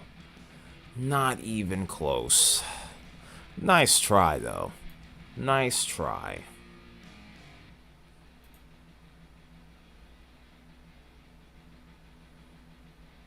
Well, there is some good news here. These other tornado warnings outside of our observed here, like the hail size is actually starting to drop now. We're starting to get under 2-inch hail here.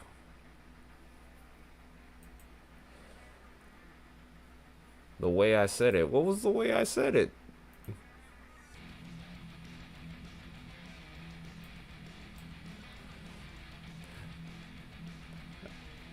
Your weather is not rigged because of me. Nah, you can have those spiders for sure. I am definitely not in the mood to deal with them, especially not Joro spiders right now. I know the time is coming, and I don't hate them, but they do get in the way a lot, especially with my work. So, yeah, I would really prefer not to see them. Nah, you can have them. I'm good. Or at least if they're gonna come down here, just at least send a message saying, just stay out the way. Like, I don't mind you being there. Just don't get in the way of my work. I'm just kind of like, when I see them, I'm like, alright, dude, do your thing. Just stay out of the way. Because whenever you make a weapon in my path, I'm like, okay, what we got it. We're gonna have to solve this one of two ways here. Either I'm gonna have to move you peacefully. Either I'm gonna have to move you peacefully, or I'm gonna have to do something I don't want to do.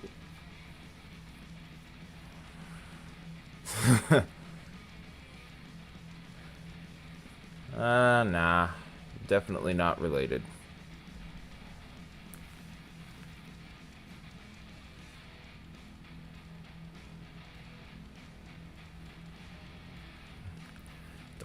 Don't tell Contingents that you did that on Discord, because then you would be in trouble. He would be mad at you. Contingents loves spiders. He actually owns a few. Me, I don't hate spiders. I just do what has to be done whenever I really have no other option. I really try to avoid it if it's at all possible. More often than not, I try to capture them and just put them back outside. If you come back after the third time, though, it's like, alright, look here. I tried to be nice. I really did.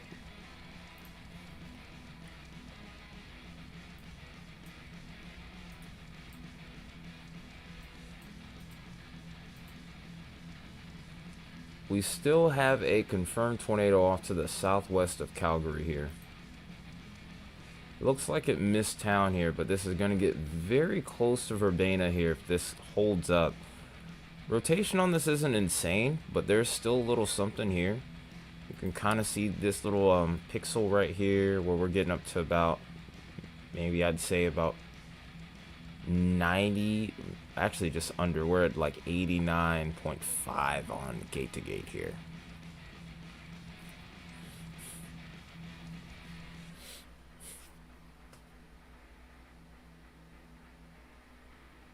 But yeah, rotation, the velocity here is a little bit on the sloppy side. It could actually be a side lobe thing here. We're looking at this, truthfully. It's kind of pulsing in, like kind of in and out a bit. Like it'll ramp up maybe a scan or two and then it'll go away. If anything, they look like they're actually going with the severe thunderstorm with tornado possible tag now. Oh no, not even that. They're talking more hail now. The hook does look a little bit sloppier on radar, so at least for the moment we'll probably lose that one. This one looks like it's actually resurging over here, the Roaring Spring Storm, which isn't good because this tornado warning now includes Glenn and Alton. There's more populated areas as we go further off towards the south and east here. So not the most ideal of situations here. We'll have to eventually maybe watch Elton and also Croton.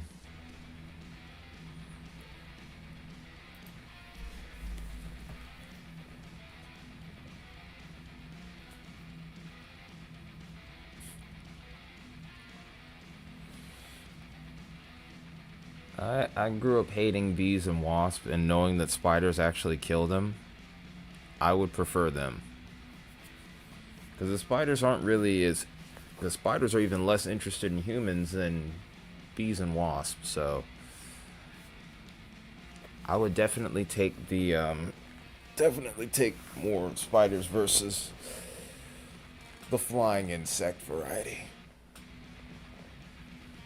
Besides, spiders also eat roaches. They eat a lot of pests, so I think if I had to choose, I'm definitely going to pick spiders.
Uh-oh.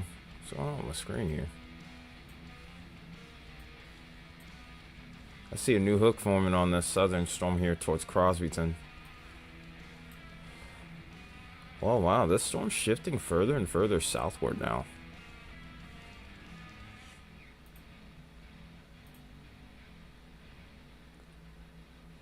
So we're now down to one tornado warning that I'm kind of suspicious of. I think this might uptrend here in the next little bit, so don't know if I'm willing to really cut away just yet to do a discussion part, to do the discussion part of the stream.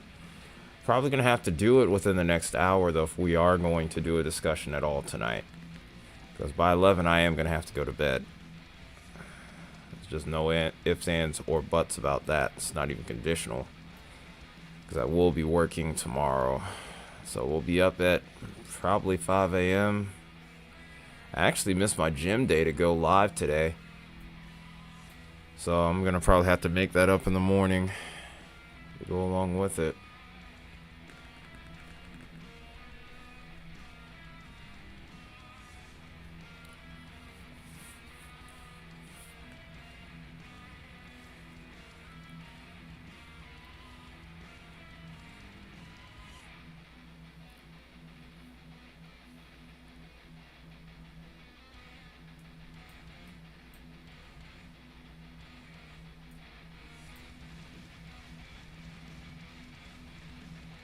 Also, if anyone has any NFL draft updates, please let me know.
Let's hold on a scan here.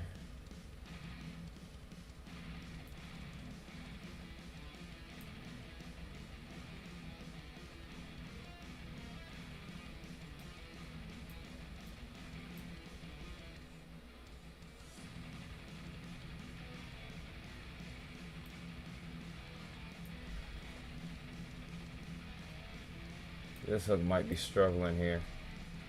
Alright, so here's what we're going to do. As I'm still waiting on the HRRR to come in here. Okay, so they did reissue this. It just took a little bit. But here's what we're going to do, because we're kind of in a weird spot here. We're going to have to go to bed at 11. Obviously, I mentioned that we were going to be doing a discussion tonight, especially for next week. Especially considering the fact that these are going to be staying mostly over rural areas. I'm probably going to put my attention towards the discussion once we get towards the top of the hour. At least that's what the plan is. So we'll hang out for probably...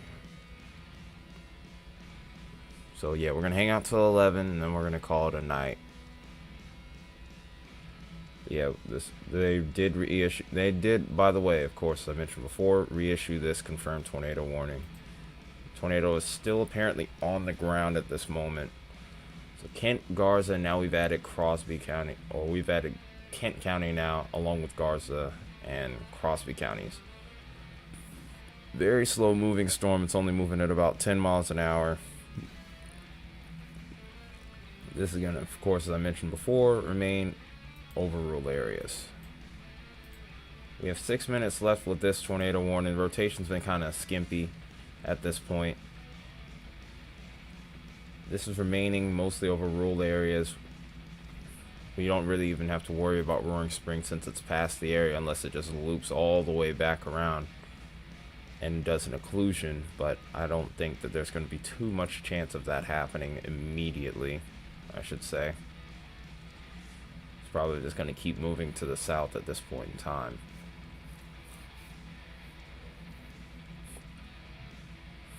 Maybe at most we might see it make a little bit of an L-shaped turn here, but yeah, I think Roaring Springs at this point should be in the clear now.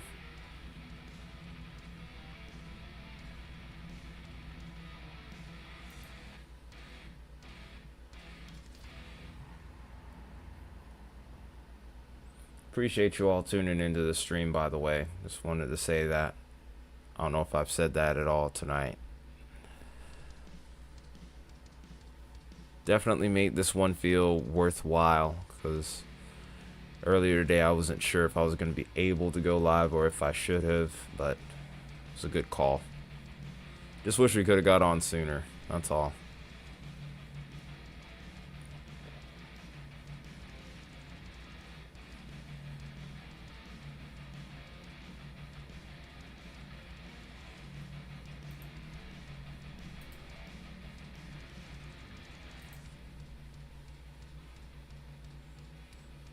So more reports have come in today.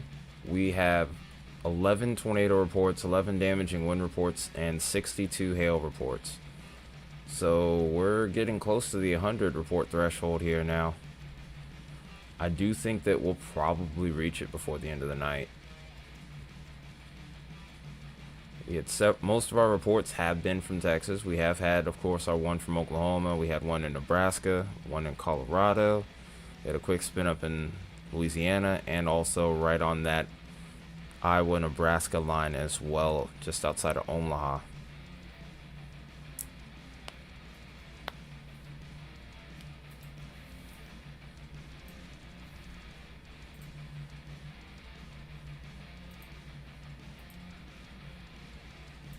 And this is perfect timing because HRRR is officially finished loading here. So we're looking pretty good.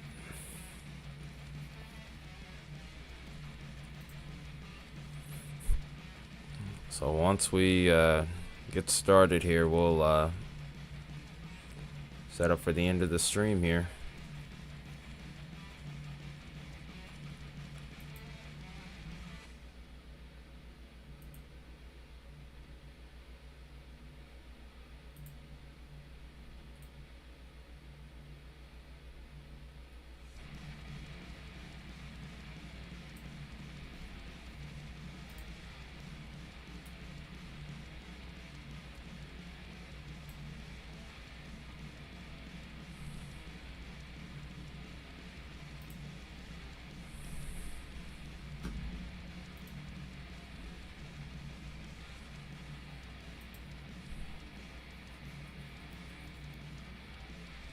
let's take a quick look and see where PA Storm Trackers is right now.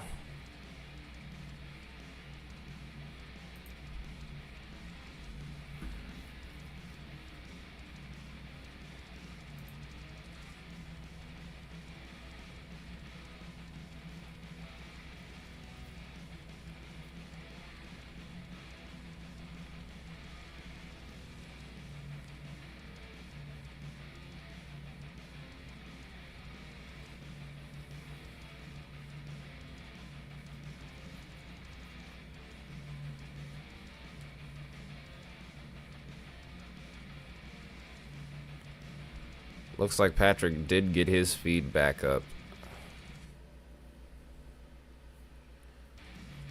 He was just having a fight with it a lot today.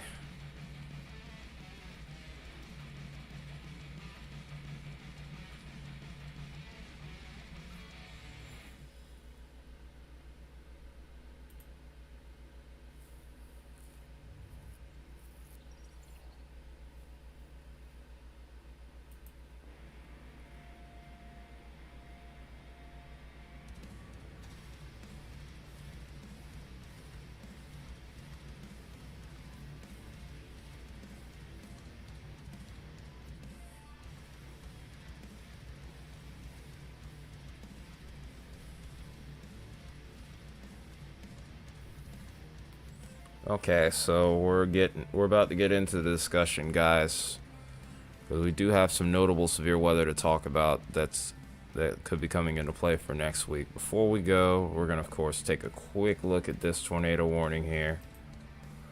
Still radar indicated. We still have the same counties, Dickens and Motley, and this is nearly stationary. It's gonna of course remain over rural territory, so not much of a threat to life and property here. Crops and also maybe cattle could be a point of concern, however. Both of these have pretty impressive hooks on them.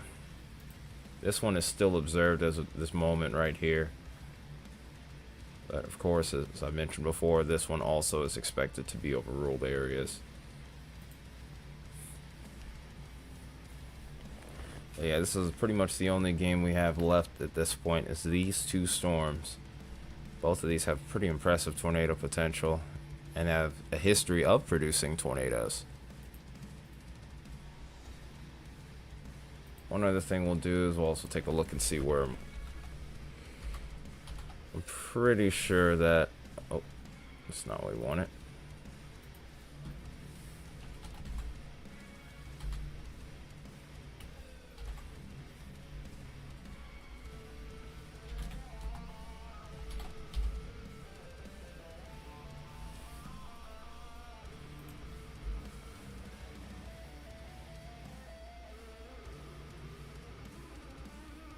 This storm actually has a nice little hook on it over here towards Canadian.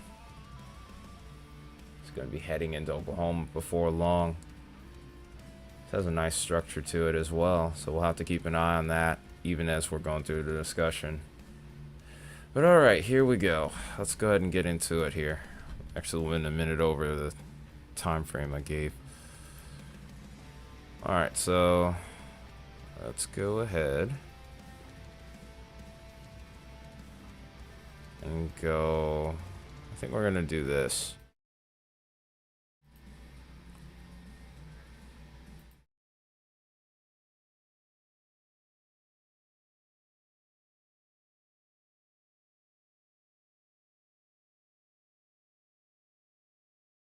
It's better.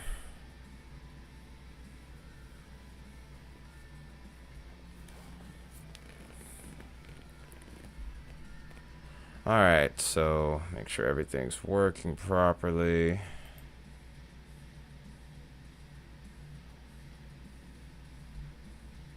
Start out with HRRR for the night. We'll get up close and personal just to make sure that we can see everything.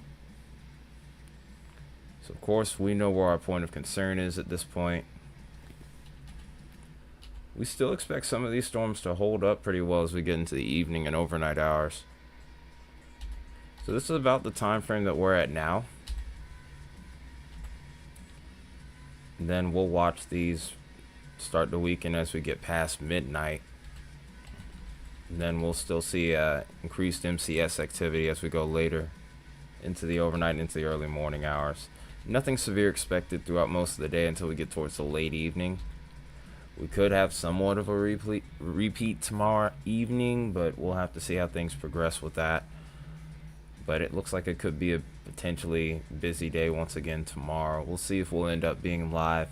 It's going to be a little bit sketchy to try to figure that one out. But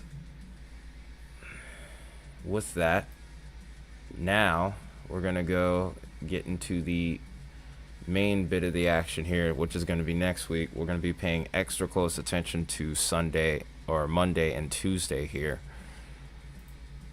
Of course, take a look at our marginal risk for tomorrow. Main threats, wind and hail. Then Saturday is a pretty similar deal. So it is day 5 and day 6 where we have the increased threat for severe weather. Day 5, we have a hazard. We have a enhanced risk with all hazards possible, maybe even including tornadoes here. This is heading into parts of southern Minnesota here. Almost the entire state of Iowa is included in this. Northeastern or northwestern parts of Missouri now, as well as far northeastern Kansas. Omaha, Nebraska is in here as well, so I'm going to be paying extra close attention to this area, along with parts of far southwestern and western parts of Wisconsin. So busy day ahead. Then go to the following day, day 6. You can see a subsequent threat stretches all the way back towards Tulsa, Oklahoma, just outside of Dallas, and even into the Midwest and Ohio Valley regions as well. So busy times ahead. And then even after that, predictability 2 low tags still remain for days 7 and 8 here. So I don't think there's going to be a big threat for the eastern half of the U.S. here, especially past the Mississippi, but we'll have to see how things trend out with the weather models here, which we're about to do right now. So, of course, GFS is on the main part of the screen here. We're going to have the Euro here on the other side for comparison, of course. I'm going to take that into full screen here. Scroll so that way we can see everything.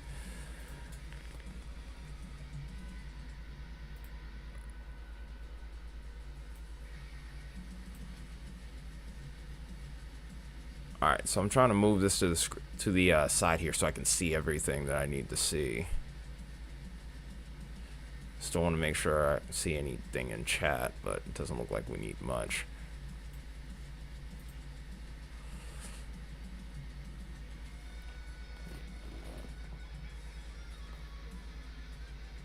Doesn't look like I see anything here, so that's cool with me.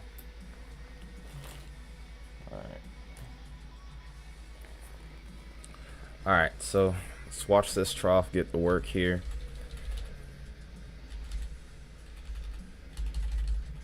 So of course we're watching this move. It's heading into Saturday. Trough kind of ramps up a bit, so we could have some upgrades with those marginal risks for the weekend. It's really not till Monday where this becomes really prominent here. GFS is looking mildly impressive. It's not as intense as what I saw maybe a couple of days ago with this. We make our comparison to the Euro here. It looks a bit different. The progression is a little bit slower, but looks like it's evolving a little. It looks like it's maybe a little bit better, but not all that different. There's actually good agreement between these two now. The trending's been a little different. It actually seems that anything that the Euro has this firing off a little bit faster now. So interesting trend that I've seen in comparison to what we saw yesterday, maybe the day before. Then here's our subsequent threat for Tuesday. Pretty similar deal. I expect mostly a linear mode on the northern end of the sector. The southern end kind of kicks in a little bit later, kind of lags behind, but pretty much a similar deal. I would expect by this point the flash flood threat would start to increase as we go forward here. Euro's in pretty good agreement with that at this point, and then as we go further along here, it's kind of questionable as to what comes for the following day. say Wednesday heading into Thursday. Looks like for the most part, I wouldn't expect a whole lot to be occurring over towards the deep south. It's really going to be over towards the Ohio Valley, Northeast, where we have the best chance for anything after Tuesday. But this doesn't look anything close to robust or anything of the like. I would expect maybe isolated pockets of severe weather to be occurring at best. Now that we're out of the Euros range, we'll be focusing on the GFS from this point. And really, I don't see anything occurring with the deep south probably until maybe a week, maybe a couple weeks from now, as we head towards maybe May 3rd, May 4th, where things start to get busy.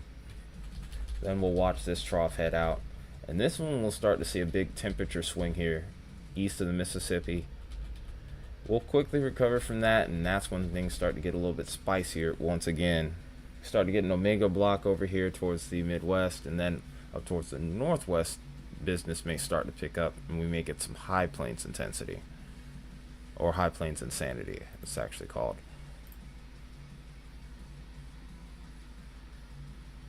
Yeah, storm over Roaring Springs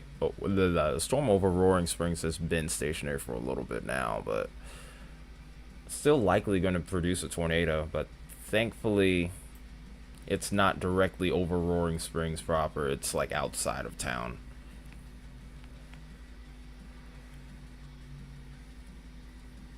Also, we do have to be watchful of deviant motion.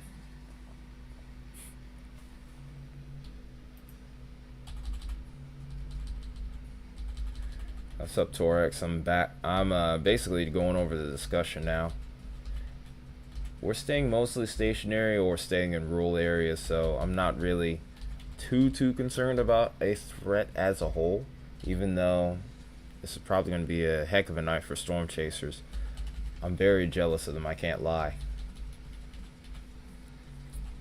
I wish I was out there. This will be like a perfect day to go chase, in my honest opinion. A day like this would have been an incredible first chase for me. Unfortunately, I did not have the funds or the time.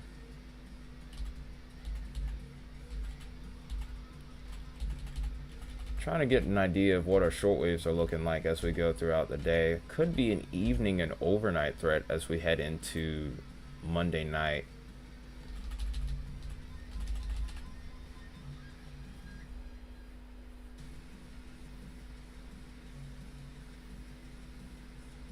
Welcome back, Mia.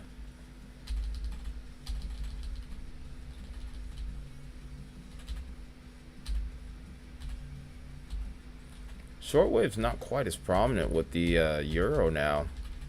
Euro's kind of downtrended. GFS is kind of held up. So, tale of two models here, but this is probably the best agreement that I've seen with these two in regards to the storm system for a while.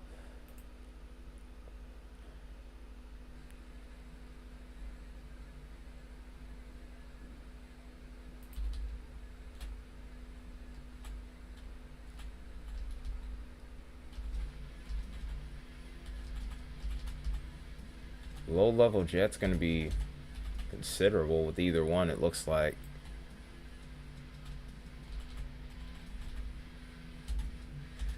I think honestly the GFS looks like the more intense model run here. Seems like the low level jet's a little bit more abundant. I think the directional shear is a little bit better with the Euro. In either case, though, it does look like we're going to have an abundant amount of low-level jet, especially towards the eastern half of Iowa and over towards maybe the western parts of Wisconsin here, southern parts of Minnesota here. So as a result, still thinking we'll see an enhanced risk, maybe if other parameters were to increase, at most a moderate risk. Probably going to see a hatched risk, but I think enhanced risk, 10% hatch for tornadoes, maybe a 30% hatch for wind. It's probably what we're going to end up seeing as we get within day 2. But we still got another 3 days to go before we get there. 2.5, 3 days before we get there, I would say.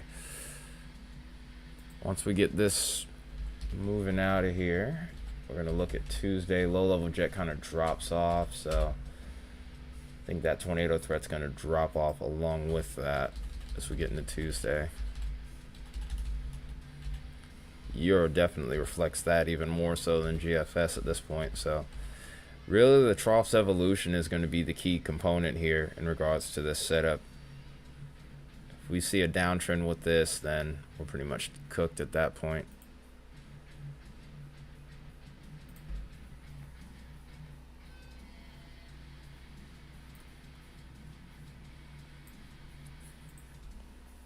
Oops, forgot that was on this screen here. We'll probably keep this off to the side.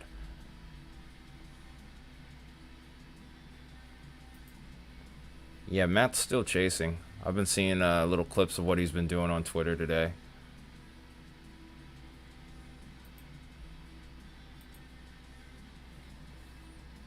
All right, so moisture return is really my big question for Monday. Doesn't seem like it's going to be much of an issue, though.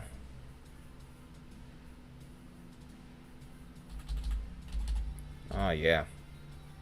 Moisture is actually in the mid-60s. I don't know if we're getting any corn sweat involved here, but that Gulf moisture flow is definitely prominent at this point.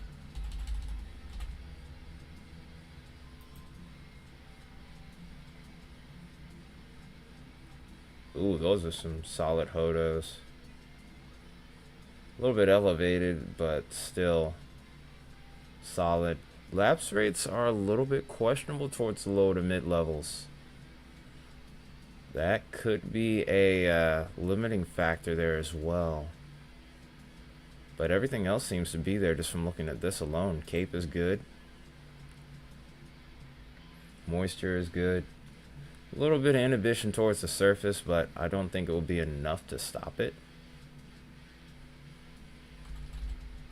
Still going to have good moisture on Tuesday, heading into Wednesday. Moisture is not going to be an issue. I think it's going to be other thermodynamics. Yeah, that's right, because you are out west, and there's not as many of those. Especially if you go down to the South Torex, Waffle House is a real treat. Like down here in Georgia, it is a staple. You can barely go around the corner without seeing a Waffle House or a Huddle House. Mainly a Waffle House, though. We prefer Waffle House around here. Sometimes if I go to a concert and I got a little too crazy, one of the first places I'll go is to Waffle House to kind of get myself back right. Although that's an instance that's usually few and far in between. But I remember when I didn't have a car and I had to have someone pick me up from the show, that's usually also where I waited. Nobody asked you.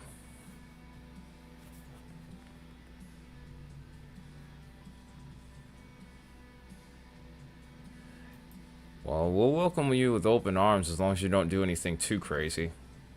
If you do something real crazy, then may God help you.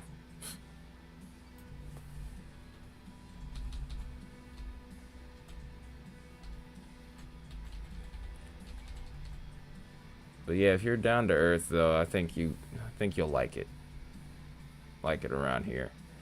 People usually will try to treat you right. Yeah. Yeah, I don't think you'll have a problem. I think you're gonna be just fine.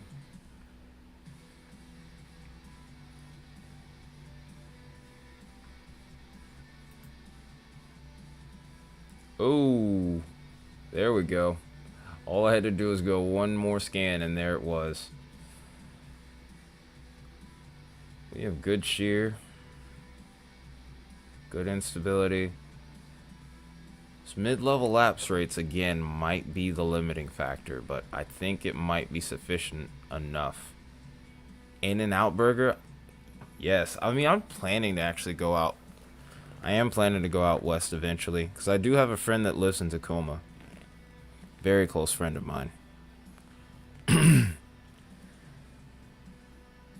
I don't know what him and his wife's plans are in the future when it comes to kids.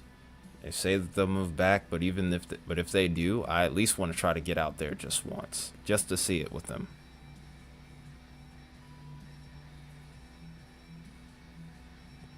Bucky's. I think we have a Bucky's down here, or at least a couple of them. I've never been, truthfully. Probably with my job will end up fixing that. I don't know when that's gonna happen though.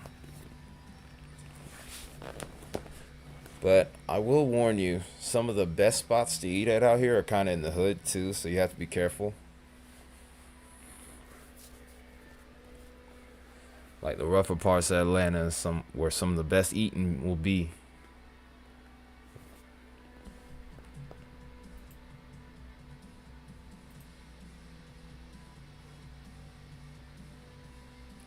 Let me look at this area over here towards Kansas, because that might be a day for Baconator. I think the Twin Cities should be okay. Well, actually, let me not say that just yet. Nah, Twin Cities is in the path of severe weather. You don't have the worst weather, though, which is the good news. No, I know Richmond's the hood over there.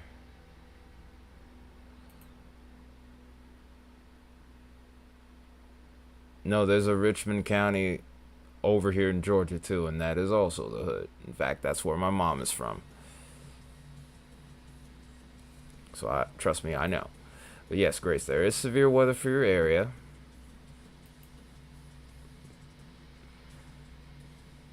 Your threat actually looks like it would be more for hail. I know what those areas are like. We have those around here too.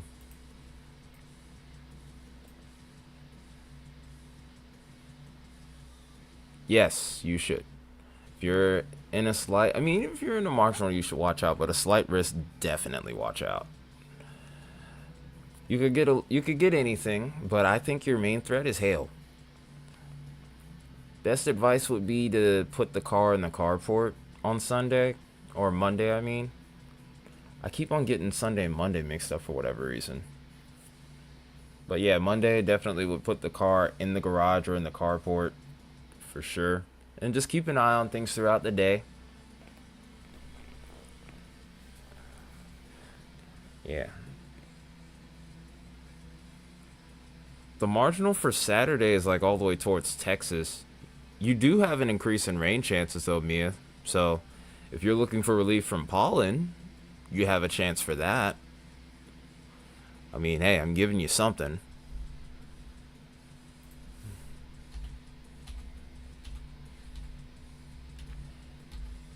Okay, there is some cape available for Tuesday.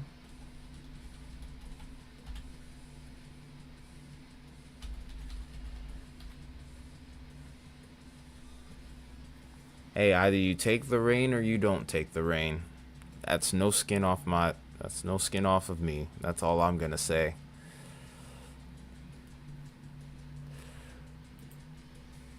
I mean, you want relief from pollen and you have a chance for it.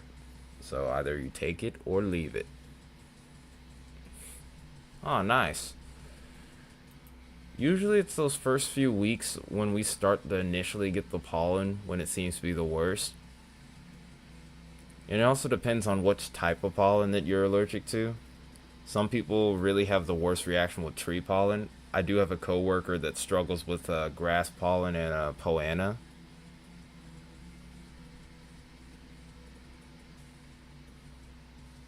So, I mean, like I said, you never really know. I've also worked with somebody else who has a really brutal grass allergy, where his nose would just run like a river throughout the day. Most people are allergic to tree pollen, or at least that's what I've found. But that's because they planted too many male trees. The female trees don't put out as many pollen. Let's not get into that though, because that's a long story.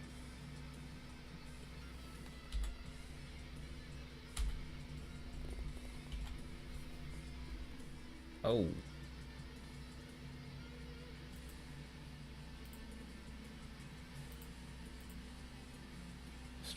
I was trying to go to 21Z frame and hold that right there. There we go.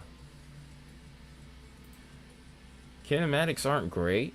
But even so, I think it's sufficient enough to get some damaging winds, maybe a couple tornadoes out of this still for Tuesday even. Let me look over here towards East Oklahoma, and we'll probably round that off.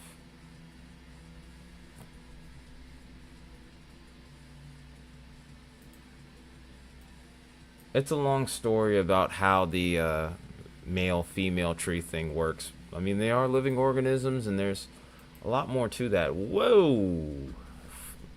Phew. May is going to be coming in like a lion.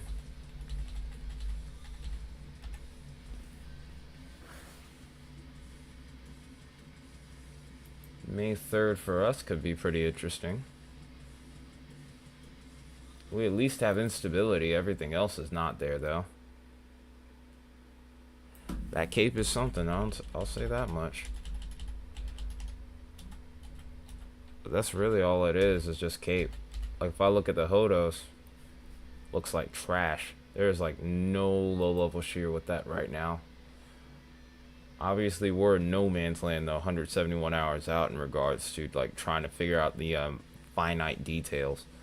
But this definitely looks like a great hail sounding. I'll say that much right now. I don't disagree with you. They definitely have been.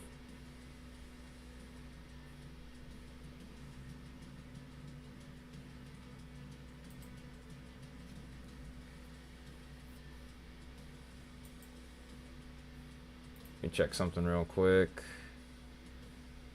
We have 3 confirmed tornado warnings. All of those, of course, have been in Texas.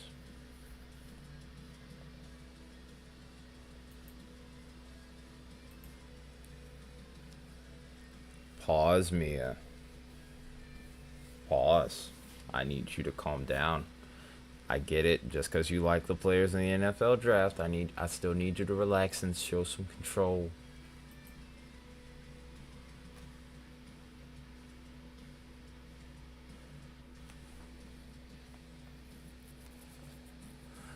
Well, you have nothing today, though. You're good, amputee. Just relax, my friend. You can rest easy tonight.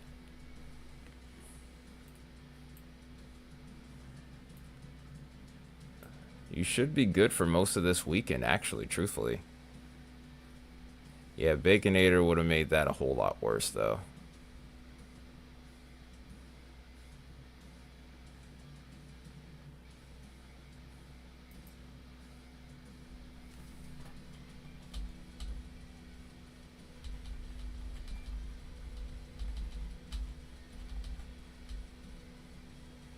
It did?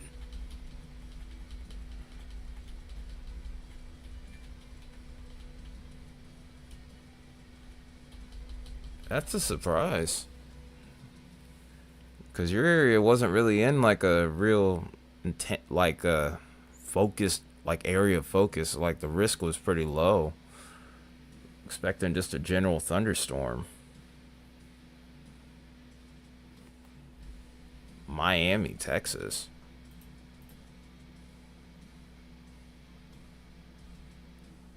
Oh, yeah, it's right next to Pampa.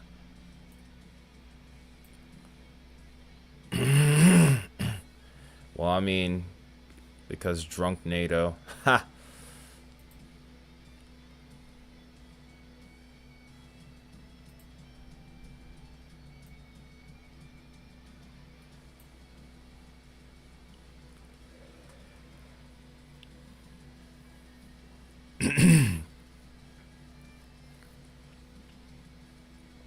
Well, geez, Torex, I've never thought I'd hear you talk like this, man. But yeah, this will answer your question, me. It's actually a pretty strong rotation there.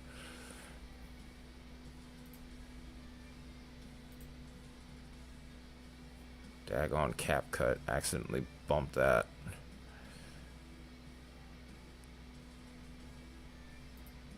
Alright, so I think we're done with this discussion here. We'll kind of chill. Like I said, we're going to have to cut this off at 11, unfortunately. Due to the fact that, obviously, I have to go to work in the morning.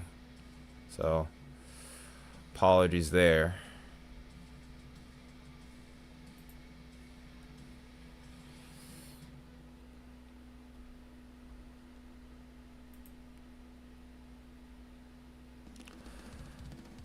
Yeah, I'm sorry. Sorry that that happened, man.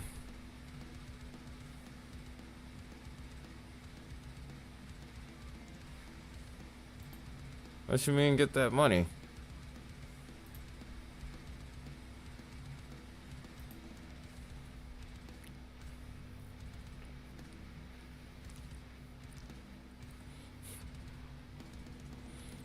Man, look at Pat. Man, Patrick's still alive. Okay. Okay, Patrick, I see you.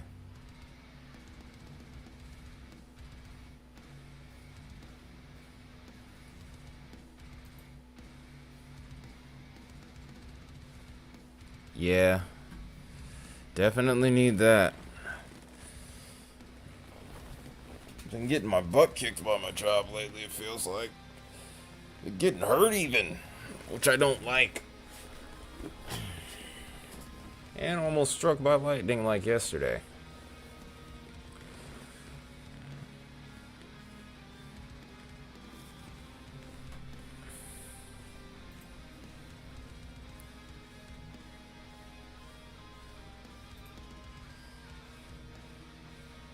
Let's look at this on gate to gate here. See what we got. 71, 35. So that's about 106 on gate to gate. What? You're not? Torex, what's going on, dude? Nah, man, you can't do that. You gotta. Yeah, you're gonna have to write that ship, man. Write the ship. You gotta do good in school, bro.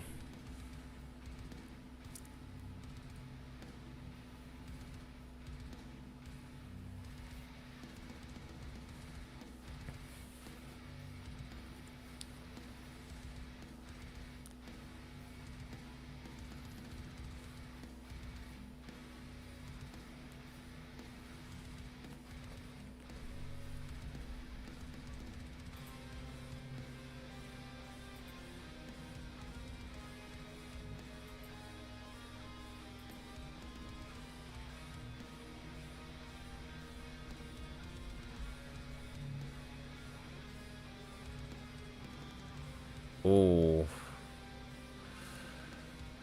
Oh, you're taking AP? Dang. That's rough. That is really rough. I can only imagine. Because I never got to AP classes. I'm kind of glad I didn't. Like, I've heard so many horror stories about that. It's not that I didn't think I couldn't do it. But the thing about me is, like, I don't really think that I could have pulled it off if it wasn't something I was into.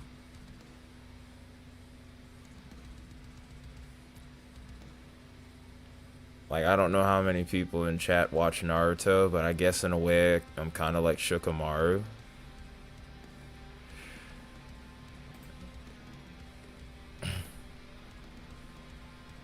Like, if I'm not into it, I'll think it's a drag.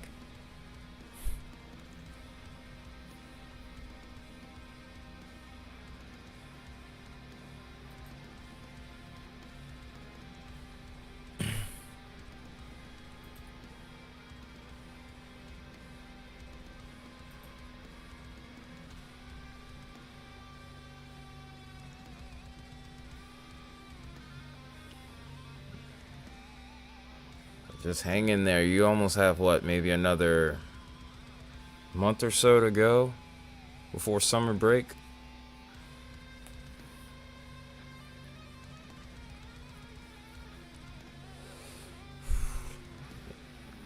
Hey, man. Sometimes you gotta do what's best for you. Just hang in there, though. You're almost there. If you want to do it again next year, I mean, obviously it's your decision. Maybe you'll be able to acclimate better next year. Who knows? Just see where your head's at after the summer and go from there. Those AP classes will look good to colleges if you want to go that route. If you want to go a different route, then you just do what you see fit, man. That's what I would say. Whatever your decision is, wish you the best on that.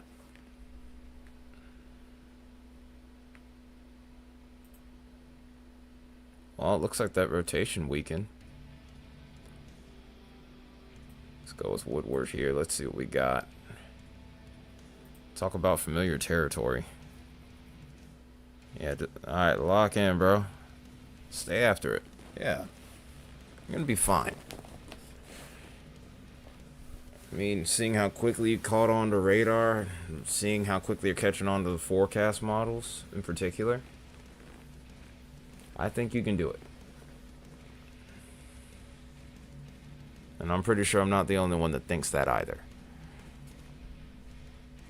I'd say a lot of us in Discord would vouch for you.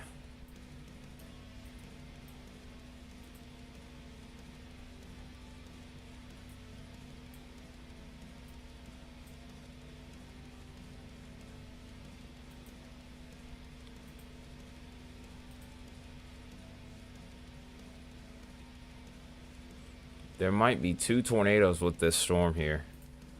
There's 2 different areas. This is the first one back here. This is where the hook was. And then here's the second little area where we have a new notch that's formed up on the forward flank here. So we could potentially have 2 tornadoes here. We did see 2 points of rotation on velocity here. Here's the first one here, and then here's the second one. The rear one is definitely the stronger of the 2. Oh, that's no problem, man. I'm glad I could help. We're at 92 gate to gate on this back one. Then we have another one where we're at maybe about 50 on this one. So I'm pretty sure we have twin tornadoes right now. And if anything, these are actually moving in the wrong direction. I don't know if you saw that, but on the very last scan here, you actually could see it moving off to the west a bit. I think this is stationary. Oh, it's at 5 miles an hour. So essentially, yeah, it's stationary.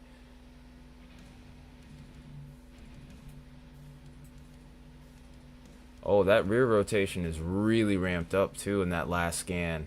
That is crazy. We've literally seen just about everything you could think of today. And that, yeah, this now it's looking like it's trying to occlude. This is crazy to watch on radar. I really wish I could watch this in person. 5 miles an hour is nuts. But this, like I said, this would be perfect chase weather.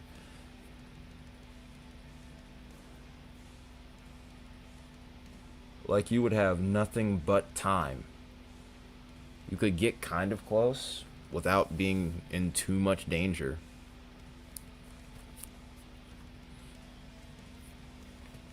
But the deviant motion is insane. Like, we had it moving off to the west, then we had it occluding off to the, now we have it occluding off to the northeast.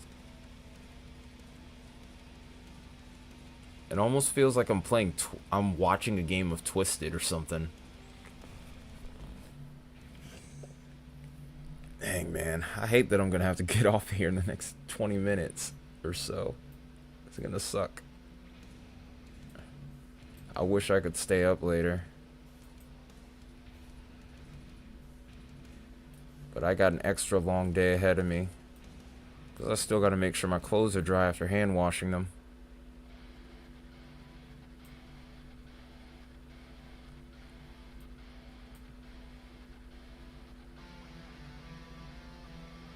West Oklahoma has a little bit of a radar hole here. But I can still see rotation with that even so. Even despite it all.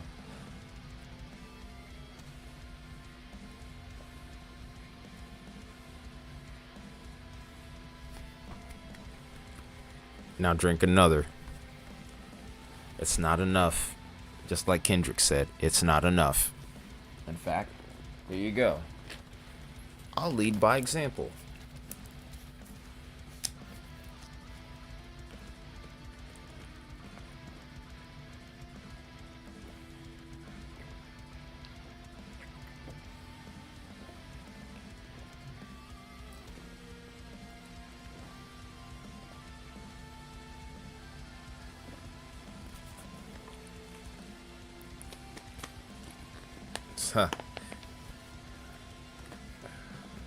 As much as I would love that, I doubt that that would happen due to obvious reasons, unfortunately.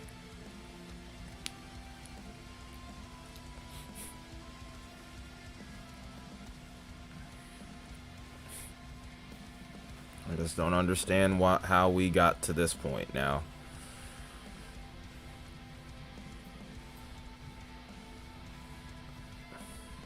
Anyway, still got 20 minutes. I still got at least 20 minutes left that I can stream for.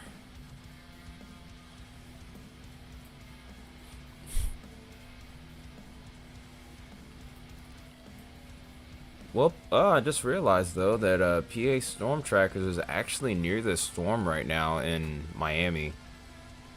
This does have an observed tornado warning with it. No. Absolutely isn't happening.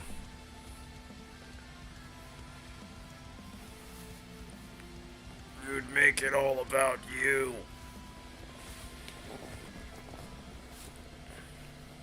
Maybe a podcast.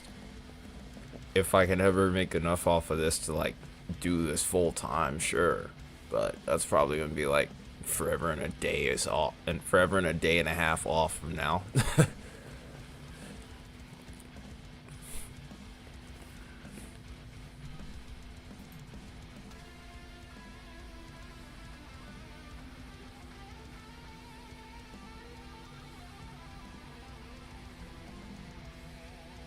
A tie cast, no thank you. I wouldn't want too much of my name in like actual titles. Like even when I named my channel, I was kind of like on the fence about. Oh, I was trying to be nice. If I was still being mean, then I can just double down on that if you want. I mean, let's think about that. Oh, so you want to go there?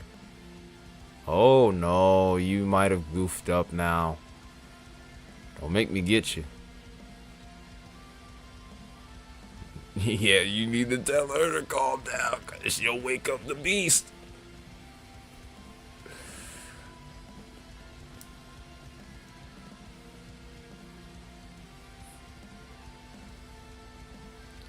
Cause I was trying to be nice.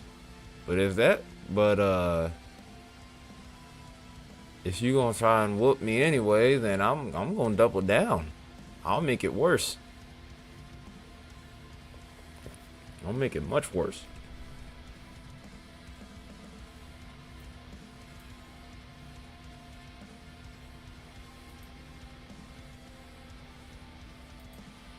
Okay, so they've gone to radar indicated.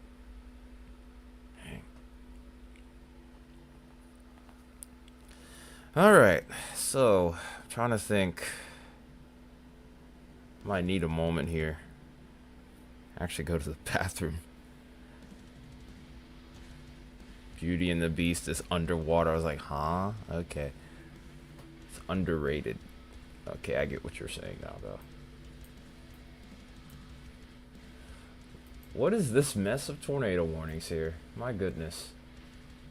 Hey, at least it's radar indicated, too. Looks like we're getting everything downgraded to radar indicated at this point. Which is something to be very grateful for at this juncture. I mean, at some point around midnight, all of this is going to really start to drop off in coverage and activity.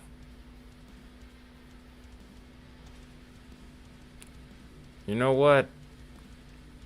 You know what? Nah, I ain't gonna do that. I'm not gonna do you dirty, because I could just time you out just cause. But just know that you in the scope, and I could time you out for 10 seconds just because.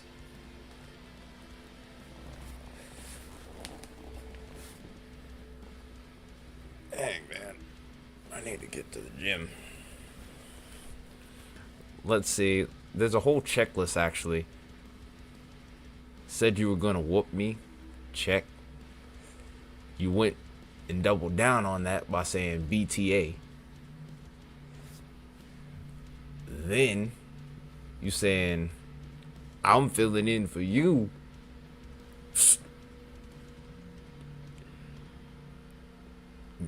Nah, I ain't gonna be mean like that. You saying I'm filling in for you. What you talking about? What you talking about, Willis? It's a TikTok term.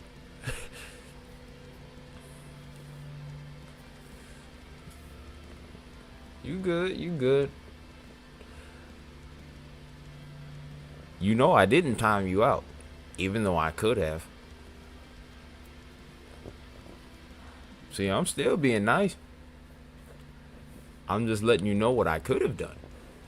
There's a difference. If I was mean, I just would have did it. And I wouldn't have said nothing.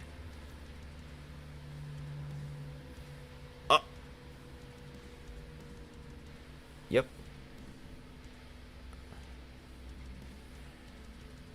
Hang on a second. I lost Storm Tracker's feed. I don't know why it just did that. Okay, there we go.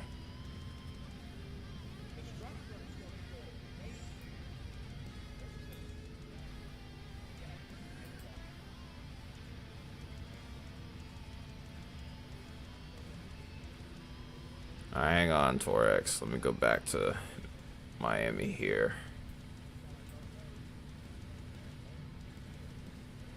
Yeah, it looks like it could try and drop one more time at least.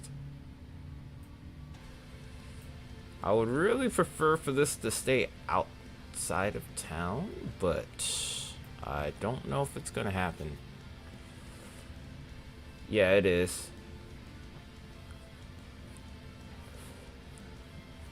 It still has a tornado warning on it. It just went radar indicated instead of observed like it was the last few minutes.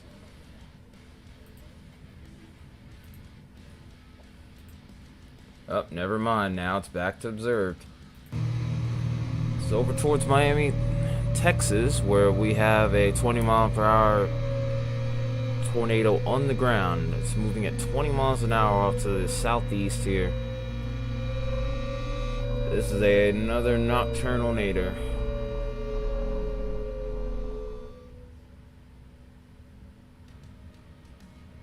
What's wrong, Torix?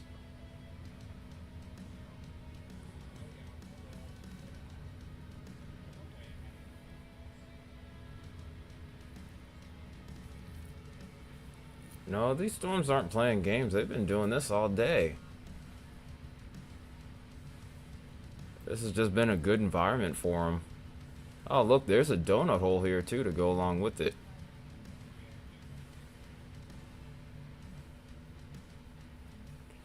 Yeah, we had just lost the observe tag, and then it's like, nope, you thought I was finished. Ooh, beautiful lightning. Yes, this is what I've been waiting for. This will probably be the one thing that I'm the biggest sucker for when it comes to storm chasing. What's up?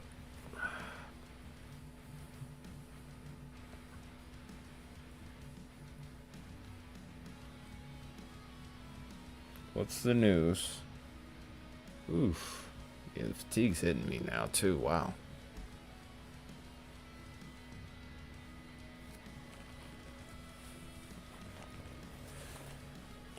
Yeah, that hold my beer kind of energy. It's like, wait, hold my beer. I got another one for you. That kind of deal.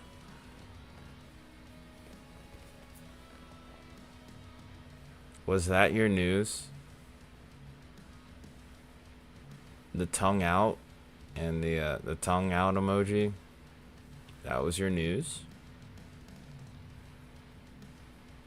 Or are you teasing it?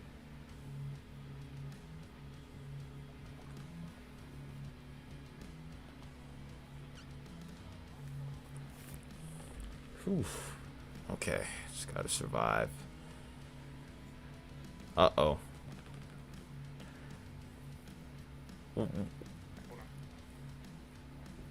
Well, then spit it out already.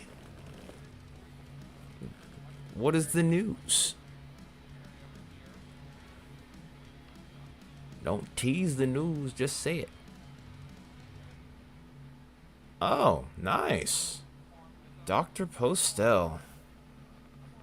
That's pretty cool.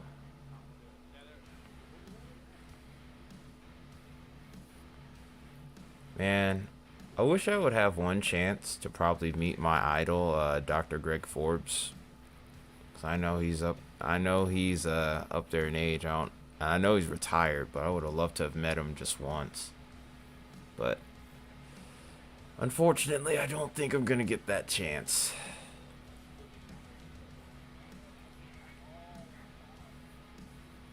Besides, if he's retired, I just want to let him enjoy his times. His time. Yep. Watching him is how it all began. His analysis of More 1999 is really what got me going. And I was jealous of the fact that he could write on his TV. I tried doing that, and then I just got a huge whooping for it.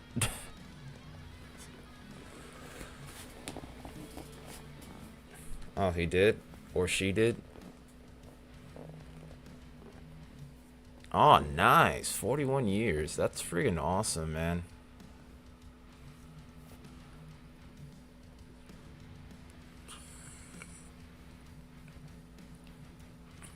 I don't know how long I would be able to do this for on YouTube, but I hope I could do it for a long time. I don't know if it will be for that long, but I would at least try.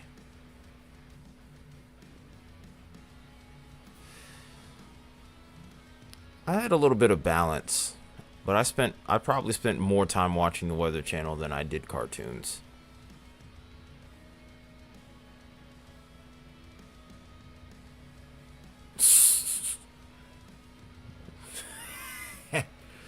Now, that's one thing that it did not do. I did not get nightmares from the Weather Channel, so if anything, I enjoyed it.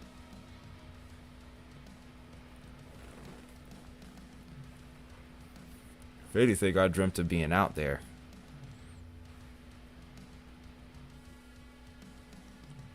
Well, if I'm being fair, people say anime is cartoons, but I love watching anime. I've loved watching anime since I was a kid, and I still do from time to time. Not nearly as much as I used to. But in time, I might fix that. But yeah, despite the fact that I listen to metal and look rough around the edges, I'm just one big nerd. They did? Do they have visual of it now? I knew they were on that storm, but I didn't know they had like visual on it. You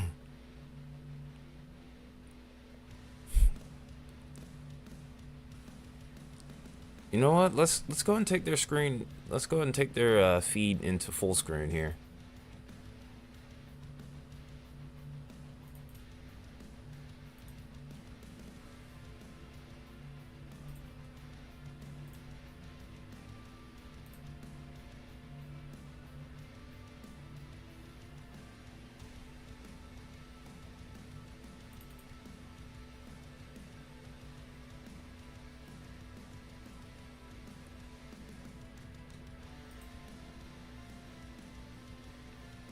I am.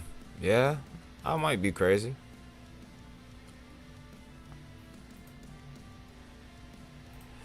For one, I could help people doing that, and then also, I mean,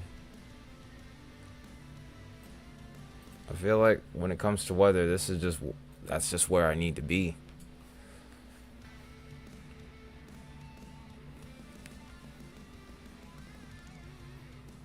It's okay if you're not. It's not for everybody. But I'll just put it to you like this. I've learned a lot of lessons from anime, and I'm very grateful for it.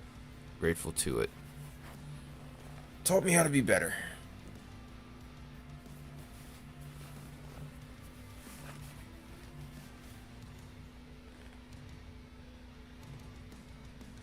Uh-oh. Low signal in their area.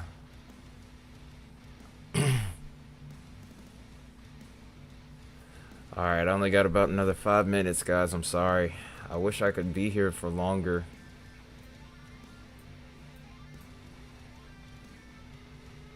Go with Amarillo here again. Got another tornado, by the way. Tornado warned storm over here, by the way. This is for Hutchinson and Hansford counties. This is moving southeast at 20 miles an hour. It's been a theme for the evening. We have to watch out for Morse over here. This is a radar indicated tornado warning. It's got another little inflow notch, maybe a hook trying to form with it as well.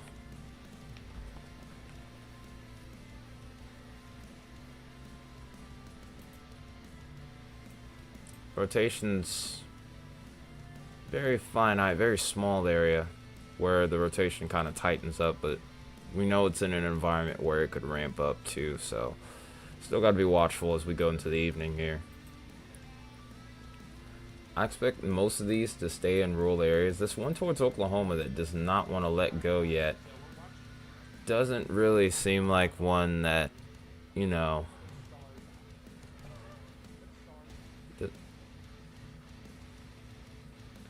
I know last week kind of stirred some things up and it's still fresh, but you're safe tonight. You're at least safe tonight. As we go further down the line, we'll deal with that when we get there. But right now, you're okay. These are going to start to weaken soon, so you should be good, amputee.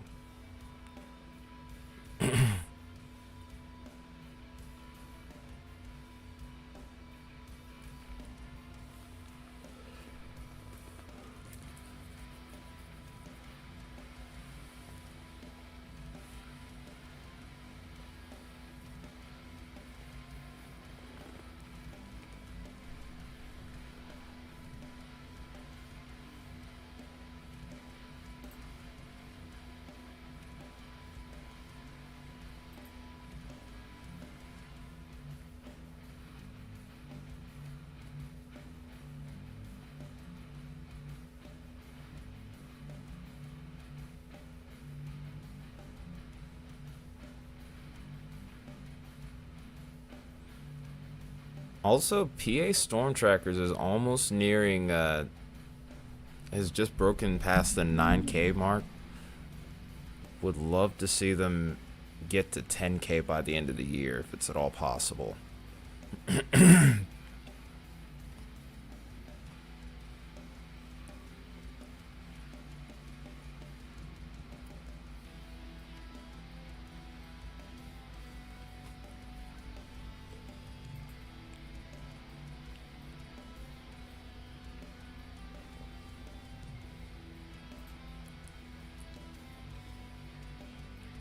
We should raid them. Yeah, I mean, there's not really a whole lot of people here, but sure. Let's do that. In fact, let's do that now.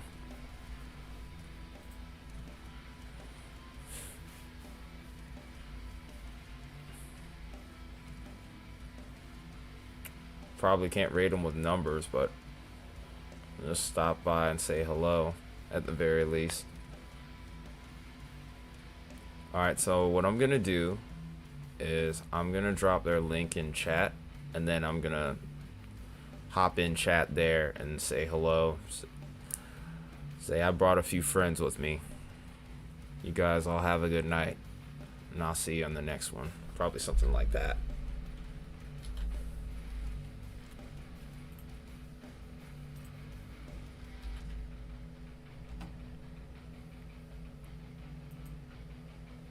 Alright, so that's the pinned message right there. So you guys can all jump on there. And then I'm gonna log in,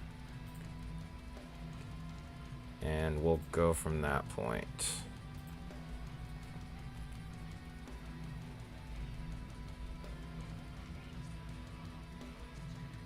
I'm gonna at least watch this one ad, make sure that we went through here.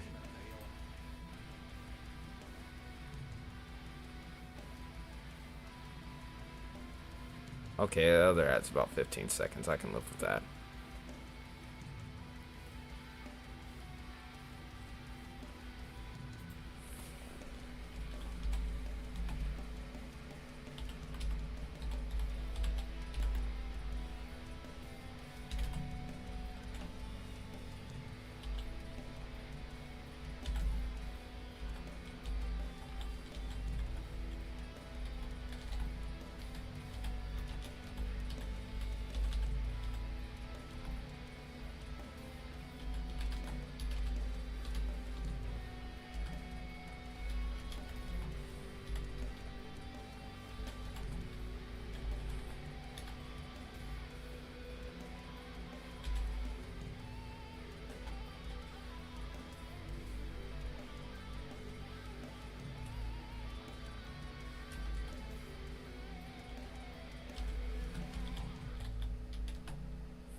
Alright, guys, I'm gonna log off the stream here. Be sure to tune in to PA Storm Trackers stream real quick. Say hello. If you haven't subbed to them already, definitely do so. You all have a good night, and I'll probably see you tomorrow with a regular video. Take care.